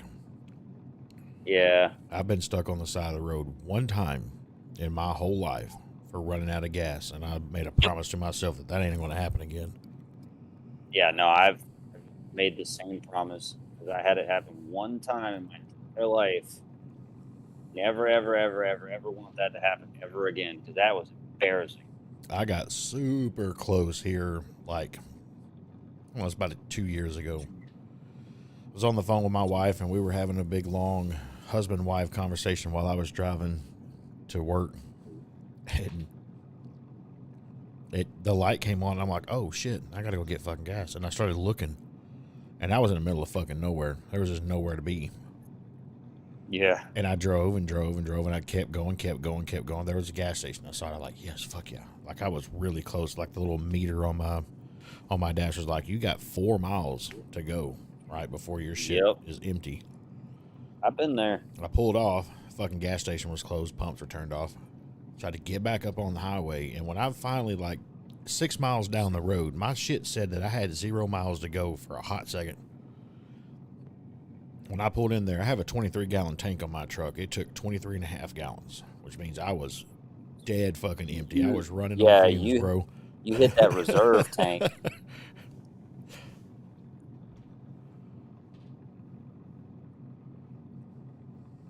But that's the one good thing about modern vehicles. They all have like a 5 to 10 gallon reserve tank. Yeah. Curdy. Yes, sir. Ooh. KJ wins due to Nightmare hitting the tire wall on outer 4. Okay. So KJ moves forward in the world's smallest car. Yep. I thought I was going to be able to give a couple of guys that are running the Yaris tonight some shit for the little golf carts, but KJ's like, hang on. I'm going to put a roof on a skateboard and bring it. That little thing is wild. So we finally have Blue lined up, getting ready to take on Stoner Racing. Get to see Blue for the first time tonight. Blue has probably the world's largest wing on the back of his car currently.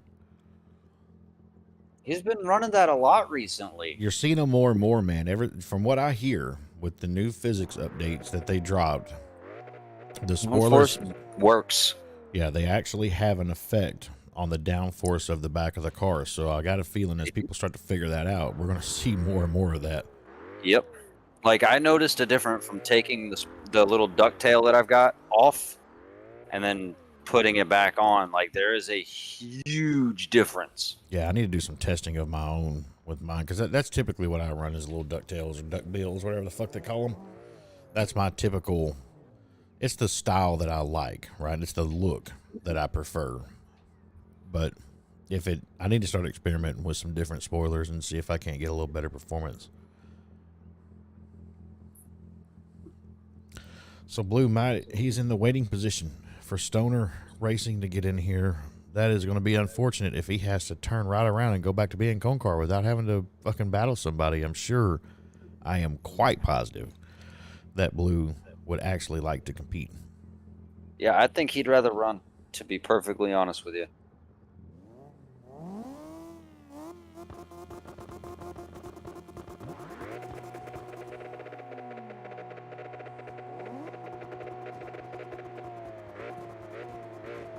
Blue just flashbanging everybody. Here comes Mr. Stoner. Yeah. So we are going to get a battle. Stoner on the lead, Blue on the chase. Brian, talk to us about it as they go. Right. Now we just got to wait for lights. Come on, give me some lights. We got lights. 3, 2, 1, go. 4, 5. All right, now we're going. Coming down to initiation. A little slow initiation by Stoner there. Whoa.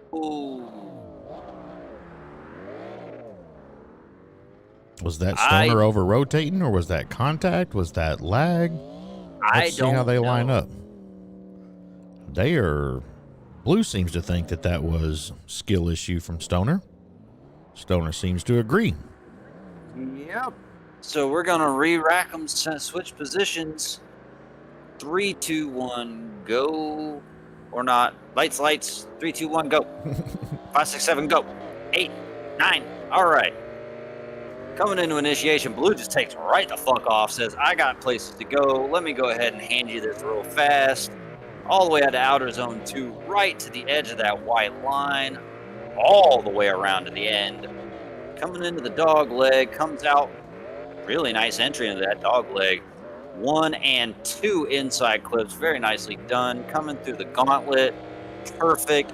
Right up to the edge of that last outer zone.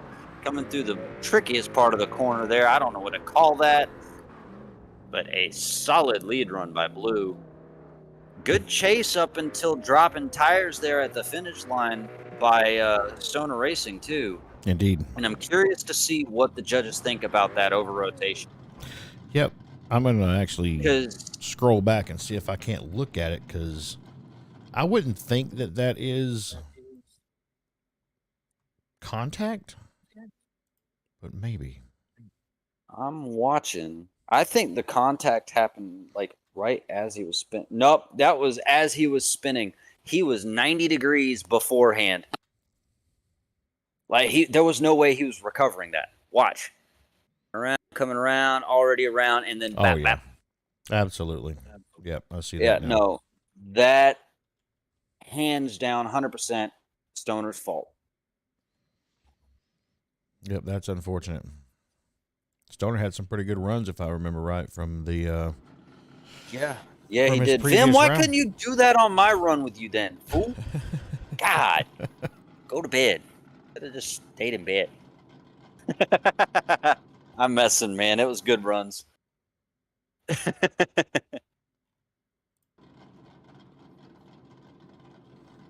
Man, you need to go get you a shot, bro.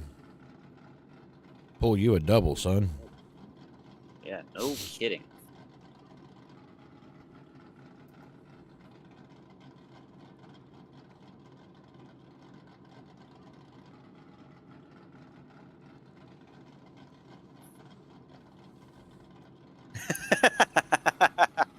Vim, what is that car that you run? Because you run the same car all the time.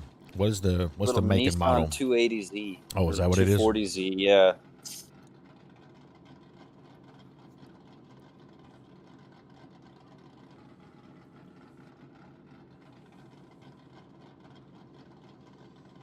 So we got Stoner and Blue. And then we go back up and we'll have Chief and Killy, followed by Wolfie and Pibb, Yep. Vilm and Proper, Yep. Timber and Ion. Timber and Ion. Then we have Honda Boy and Prolly. Yep. That will be the last battles before the merge. Yep. So KJ Drift has already solidified himself, and Ian Barton. Ian Barton and KJ are in the top 16. Sure. Yes, sir. Who takes the win because Stoner DQing on his lead. Absolutely. Thank you, sir, for confirming what we thought was the actual truth. Yep.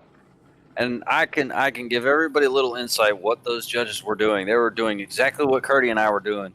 Rewinding and playing that exact moment. Yep, over just and over double again. checking, making sure it wasn't chase contact initiated, that it was actually Stoner. Just sending a little bit too hard there, bud. Yeah. That Driftwood, welcome to the channel. I don't know what you mean by can I join you guys?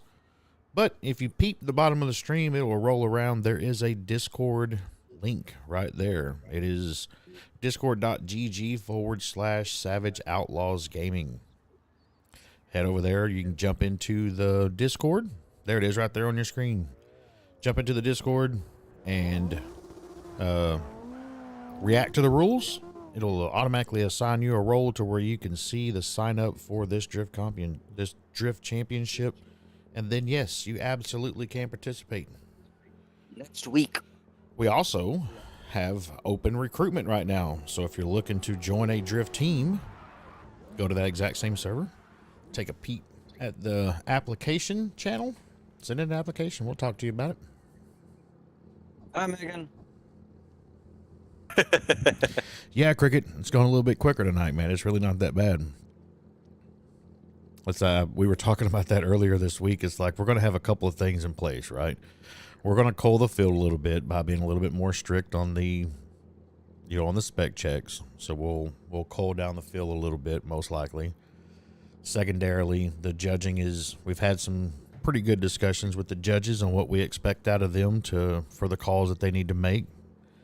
And the course itself, it's going to help shorten this thing up, makes the judging super easy on a lot of different levels. There's quite a few places on this particular course where you can just take it out of the judge's hands.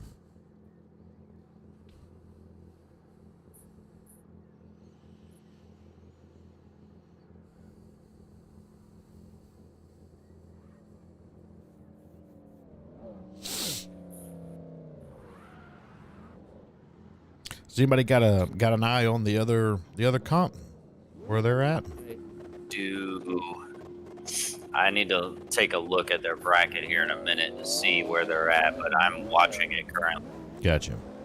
Chief and Killy sending it over here. Chief with the wide.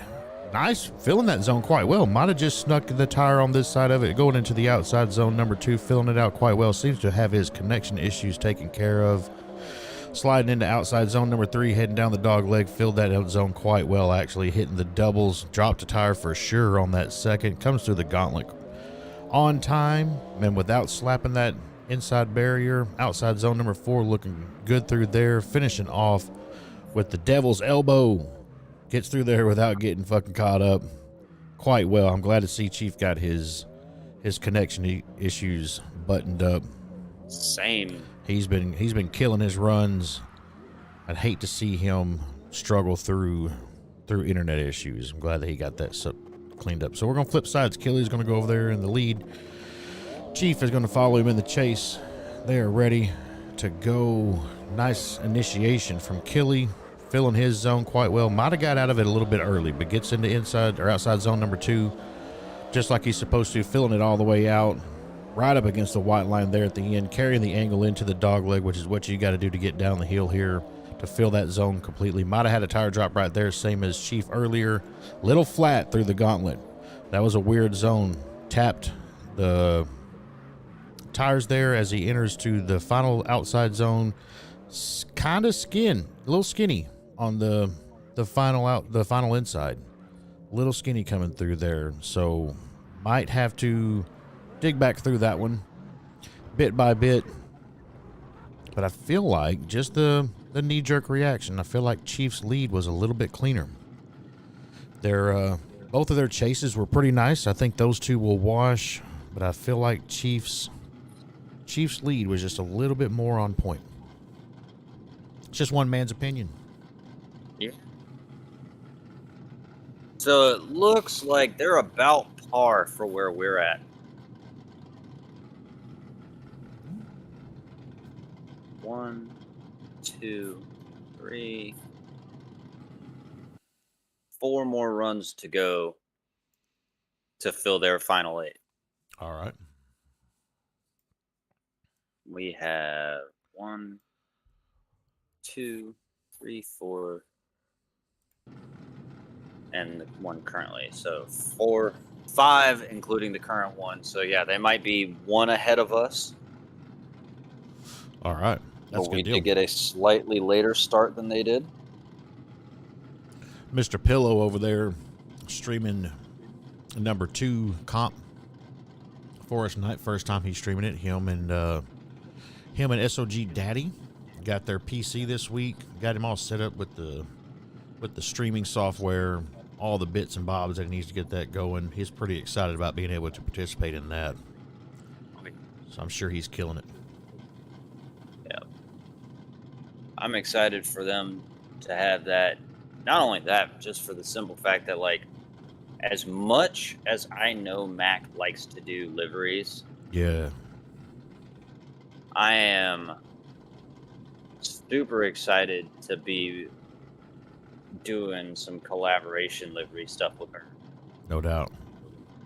Like, She's we're got a talking livery like right now that she built 1,000 here. layer shit. She built the livery here, I don't know, maybe a month and a half, 2 months ago, that there's no chance whatsoever that I'm going to be able to build it, right? It's just too much. But I want it real bad. So now that Yeah. she's on PC, her being able to put that together and then just send me the Kino files, I'm stoked about that shit. Yeah. Yeah, Crickets, we try to anticipate your needs, sir. That's why you're here. You get taken care of, my friend.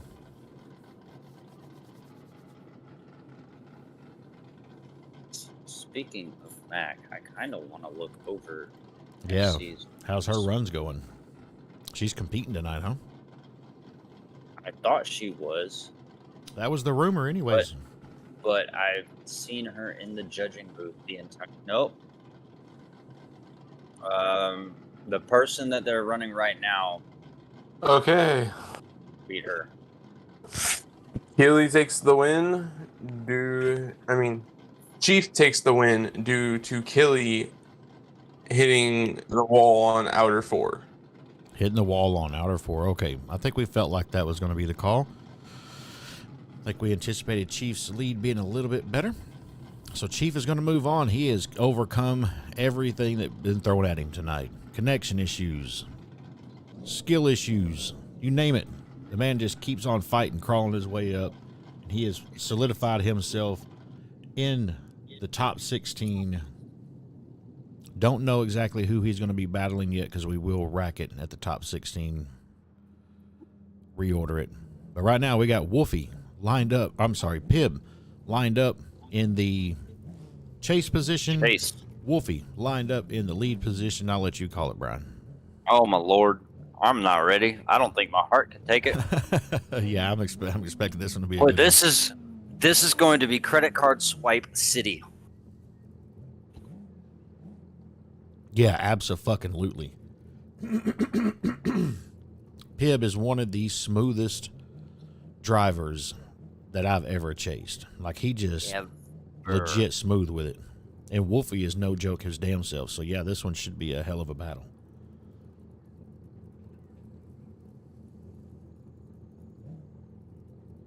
We appreciate that, KJ. We try real hard, man, and we got big plans for the future. This is only we're going to do everything we can to make this thing better. We want to take on the likes of VDC at some point. 3, 2, 1, go! Coming up to initiate. A little bobble on the start there, but both drivers taking off. Coming out to outside zone 2. Little contact from Pibb, getting a little over anxious there. all the way around outside zone 2, coming in the dog leg. Another contact there. Oh, tire drop by Wolfie. Clean through the 2 inner clips there, all the way through the gauntlet. Coming out to your last outside zone. Very clean, all the way out to the edge. And right around that devil's elbow. And a tire drop right at the finish line. Oh, wait, was that past the finish line? I wanted to jump back because it was going to be really close, and I wanted to Oh. give the judges the best view they could get. But that one's going to be tight as to whether or not That he cleared is it. close. Either way, a solid run from both Absolutely. competitors. And as we said, credit card swipe city from both of them. Pibb's going to be taking the lead on this run. Coming down to initiation. A little slow, maybe a tire drop on the first outside zone. Coming out around outside zone 2, all the way out to that white line. All the way to the end. Coming in the dog leg. Again, all the way out to that white line. Through inner 1 and 2, little contact. Oh, both drivers hitting that wall. Coming out to the last outside zone and through the last inside clip. No tire drop at the end. Hell of a battle. One of the That best ones we've seen there. all night. That one got a little funky right there at the very end through the garage section. Yeah, But coming holy through moly. the gauntlet was a little weird because I feel like if Pibb didn't hit that wall, Wolfie wouldn't have hit that wall. Right. Yeah, So that kind of negates itself there, because Wolfie did straighten because of how that wall throws you out sometimes. indeed. right. So, with that being said, I don't think that DQs Wolfie's chase. Yeah, I don't know, man. I don't know how I'm not real certain on how that's gonna play out. I want to see an OMT. That's just the selfish side of me, right? I want to see him do it again. I want to see him do it again, but I also want to see him do it again out of fairness, because if they call that a DQ on Wolfie's chase, I'm going to say something. All right. Because I don't think that should be the case, because if he wasn't following the lead driver so closely and following that exact line, he never would have hit that railing. Or your lead driver ran into the railing first, causing him to hit the railing because of proximity and mimicking the line. Could be very well be. I see your point there. I don't necessarily disagree at all. But here's what I am and not gonna to do, mention, Brian. I'm going to take a quick step Yep. to the restroom. So if they come back Yes, with sir. a decision, ask them to hold the next 2 cars, please. okie dokie.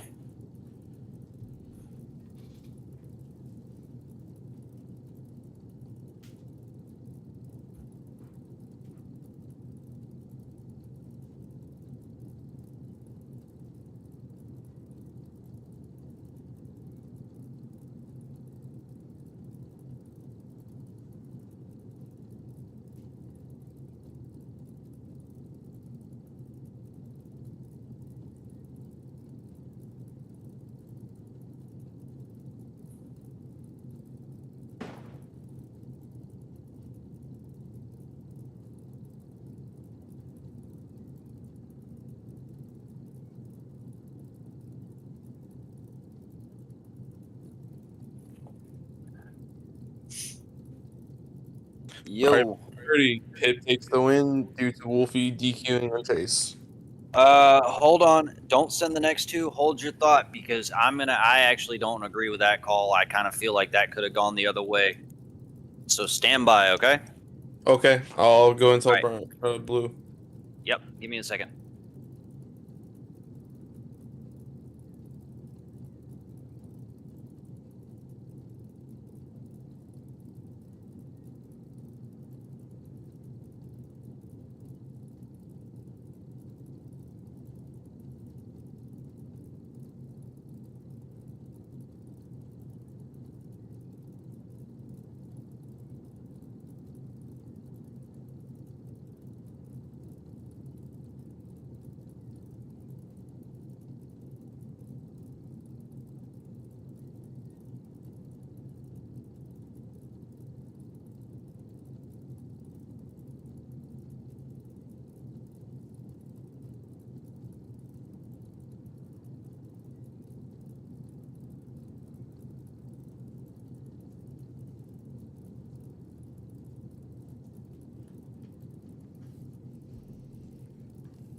All right, I'm back.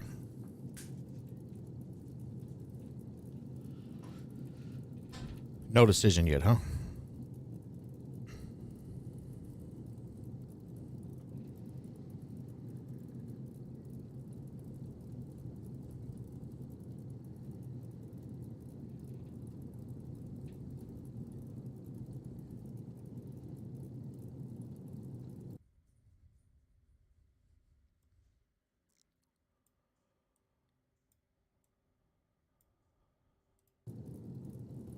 All right, so apparently Brian has stepped out for some reason or another. Not exactly sure why. All right, we're back. What's up? What happened? So, it was Wolfie DQ. Wolfie hit the railing before Pibb did. Okay. I watched it back at half speed. So his DQ on Chase was what caused Pibb to win, because he did straighten after hitting that railing. But he hit the railing after or before Pibb did. Got you. So he was already on that trajectory before he Pibb. was already on that trajectory. Got you. Makes sense. Yep. So we got the car right. Yes, they did. I'm for it. I'm glad we kind of went through that whole process, and I'm glad I went up and said something because I was able to learn it as well. Well done. Next is going to be Vim and Proper. Vim and Proper. Vim is yawning currently.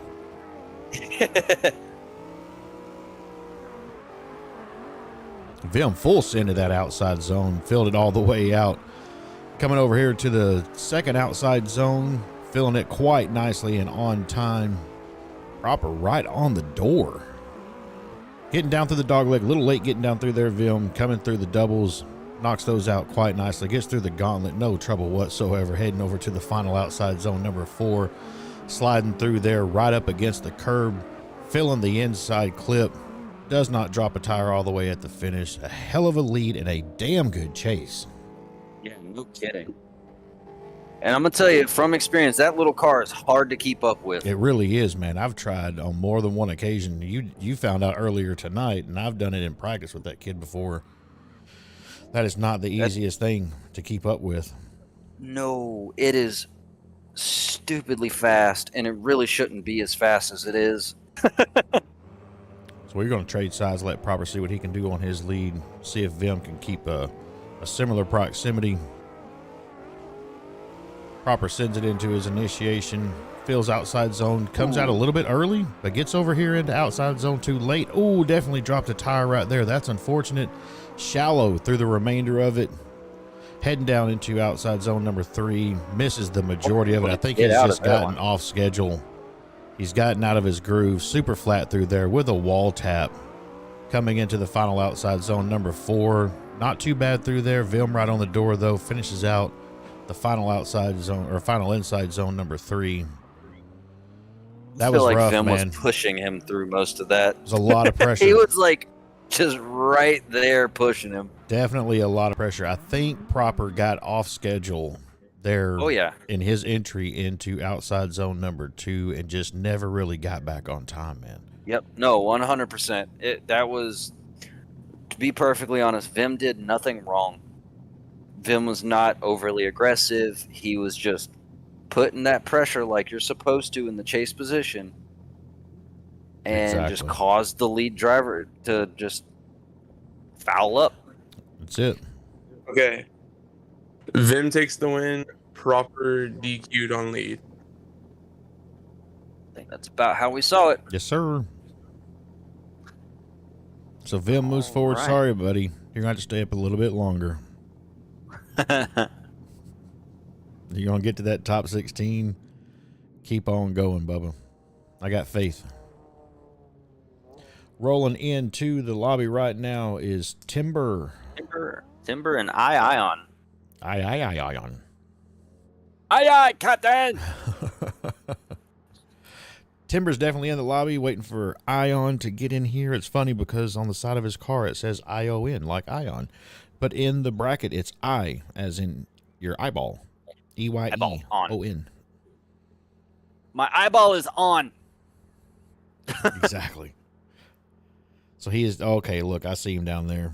Saw a little glimpse of a car moving. There he comes. So we are not going to get a buy on this one. We're actually going to see the battle. Pretty stoked for this one. Oh, yeah. Ion representing Team S.O.G.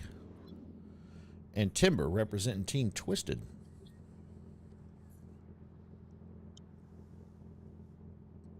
Timber in the lead.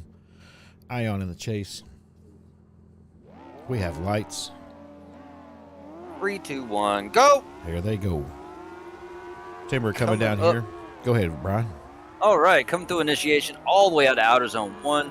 Leaves it perfectly timed. A little late going into outer zone 2, but gets right out to the edge there. Coming up to the dogleg section.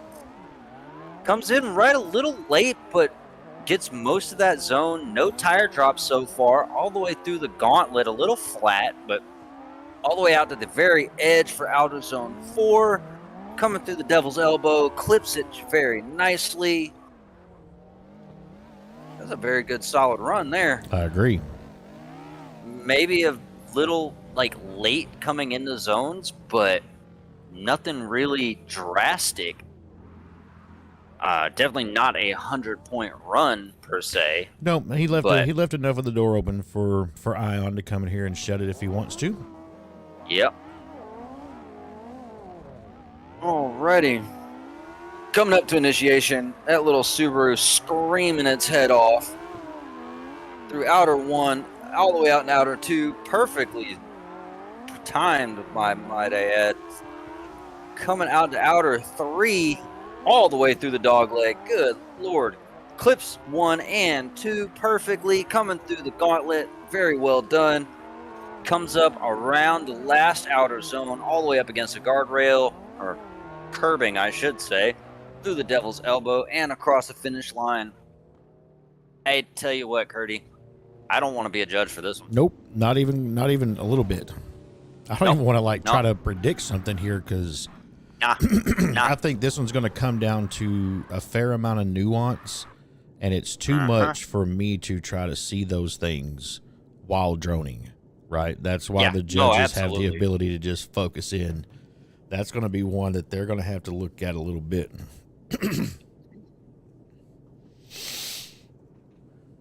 Demented says for me to check my DMs. Okay. or me to check my what is happening right now? I don't know. Let's see. I don't take a quick look. know. Oh, Demented wants to hop in here and chat with us a little bit. Oh, okay. I'm all right with that. Yeah, sure. Why not? I like Demented. He's a good guy. Yeah. Yeah, Demented, if you can just pop in, Bubba. If not, we can pull you in. Brian can drag you, I think. Nope, maybe not. Yeah. It should be able to. Okay. I just don't see him anywhere right now.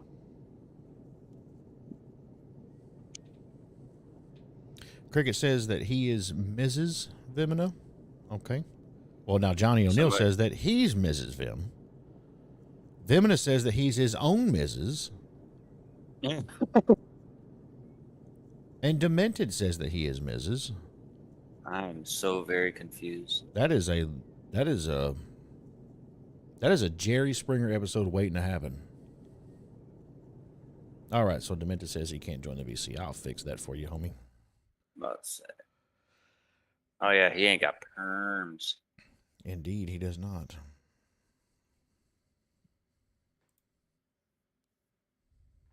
But we can heal that up. Won't take very long. Just got to find the fellow.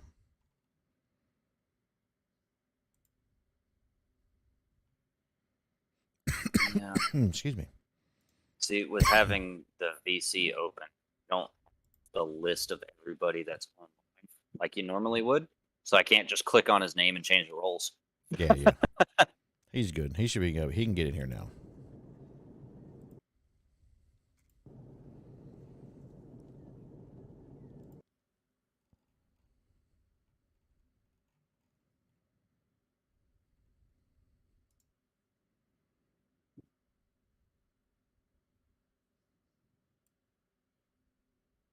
Unmute yourself. Kind sir.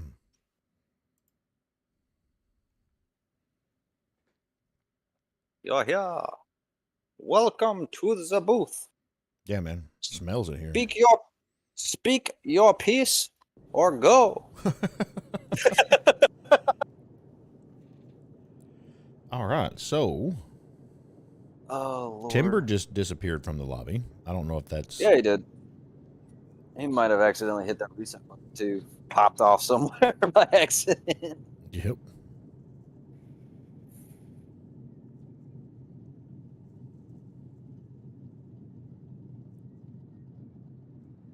Blue is down here with our next two competitors already in the lobby.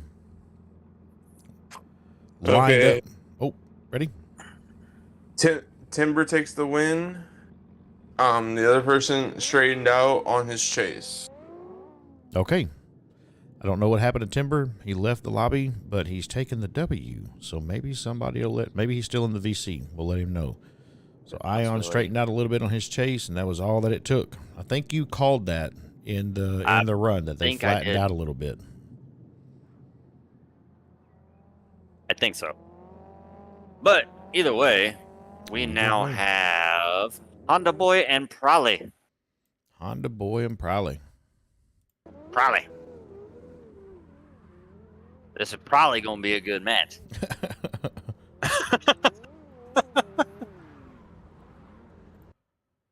How? What? Hold on.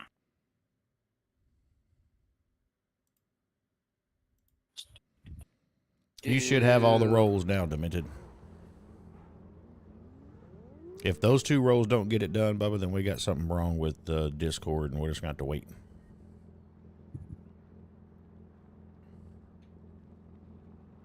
Probably and Honda Boy should be ready to go unless they're just waiting for the lobby to clear, which it looks like it is.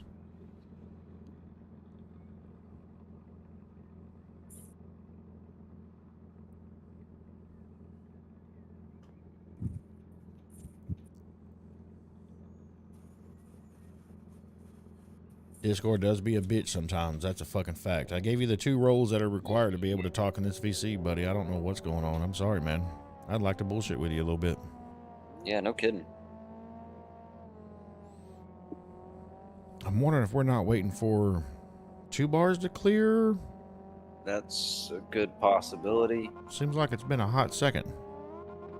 It sure does. There we go. Oh, there Now we got go. lights. Lights. Call it, Brian. All right. We're coming down to initiation. Solid initiation, actually, by both drivers. A little shallow going into outer 1. Well timed, a little late coming into outer 2. All the way around on that white line. Coming out to outer 3. Still a little shallow for the first half of it. Inner clips 1 was good. Inner clip 2 was a little leaving to be desired. All the way out for outer 4. Coming up to the Devil's Elbow. Bit of a deceleration there. Tire drop right before the finish line. Absolutely. But that decel right before the little Devil's Elbow, as we call it, I'm not really sure what happened there. I feel like he checked up on his angle and then possibly, like,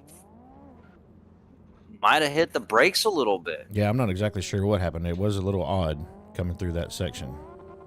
We got lights. 3, 2, 1, go. Coming up to initiation. Prolly says, here, hold on to this. I'm going to let this pink monster eat. Coming all the way around outer 1 and 2, all the way up against that white line. A little wavering there towards the end of it, but we're still good.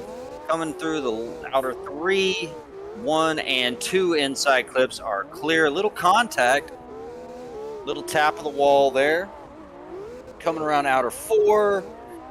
Last little section, and then it last inner clip. And I feel like he kind of checked up on his angle a little bit to avoid the tire drop there. Like he almost straightened it out a little on purpose. I agree 100%. I think that was a last-ditch effort to not drop a tire. I think he rolling the dice on flattening out a little bit is better than a drop tire. It could be. That wall will get you every time too. Oh yeah, that wall will eat you.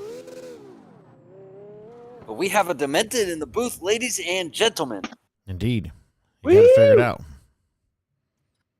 He had to back It's out a and come back party. in. Yeah. Fucking Discord sucks. Yeah, man. What? Why are you making fun of my initiation talk? I don't know what you said, but Cricket got tickled by it, that's for sure. Is it one of those instances where you put a few more syllables in there than what was I necessary? think I did. I forgot Pretty how to much. English for a second. I mean, that happens. Don't worry about it. I do the same thing. And that was our can't last English. run before the merger. That was the last one before the merger, Oh, is huh? it? Yeah. All right. Oh, Well, we shit. got yep. Unless they haven't updated their other bracket. No, they've got, I think they've still got a ways to go, or they just haven't updated the bracket. That is definitely our last run. So the Yeah. winner of this is going to determine the final member of our top 8. He said it was very lispy. Initiation. Hey, Hey. that's rude. Oh. Hey. Come. I Initiation. don't know. I Look, can't it's super, English. okay? So It's going into the merge from this side, we are going to have Nice One Chief, Ian Barton, Yep. Pibb, Vim, Timber, KJ Drift, Blue, and the winner of this battle. It will either be Honda Boy or Prolly. Yup. That'll be your top 8 from comp number 1. Yeah, what the fuck, Brian?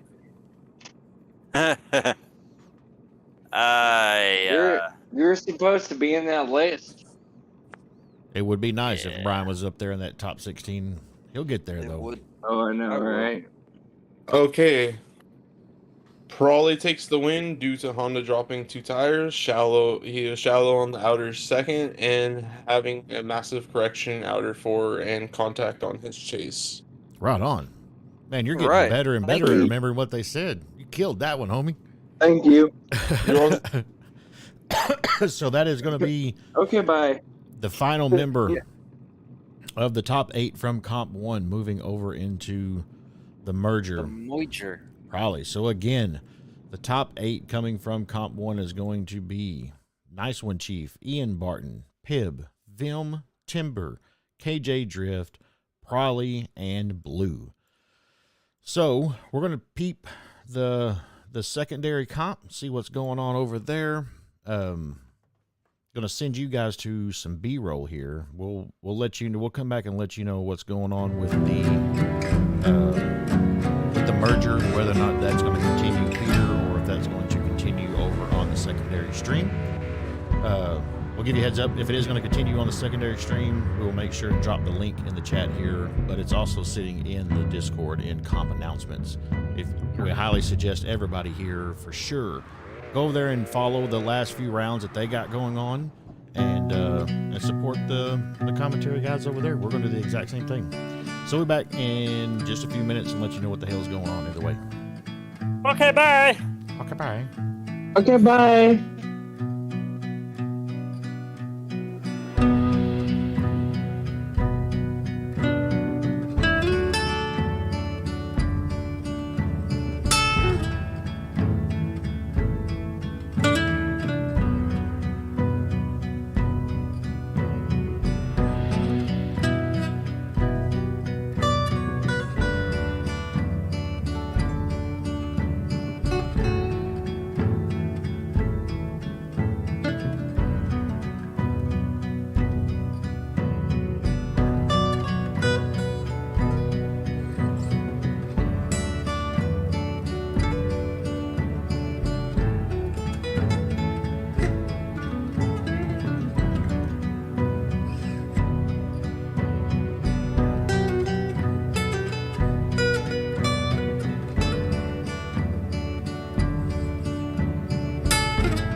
All right, everybody. So the decision has been made. We are going to go to the merger here pretty soon. The secondary comp is actually going to take over and be the main stream for the remainder of the competition. You are going to have Mr. Willow Pants as your drone pilot. Brian is going to continue over there as your play-by-play. You're going to have the one and only president, Mr. S.O.G. Powder, is going to be your run breakdown analysis for the remainder of the evening. I dropped the link in the chat here for that stream, so head over there, go ahead and flood up that chat, start giving them guys some love. That will be where you're going to be able to witness the top 16 of round 9 of the S.O.G. Drift Championship. We really appreciate all y'all's support coming in here, keeping us lively in the downtimes. We really appreciate it. The bracket will be reset soon. We're going to actually work on that on the back end while they're wrapping up some of their final battles, get that thing ready to go so that we don't have as big of a wait heading into the top 16. Anyways, thanks everybody for participating, and we will see y'all next week. Actually, I will not see you next week. I am going to be out of pocket next week. Won't be able to be here, but somebody will be streaming it, and I'm sure they're going to be glad to see you in the chat. Thanks everybody. Have a good night.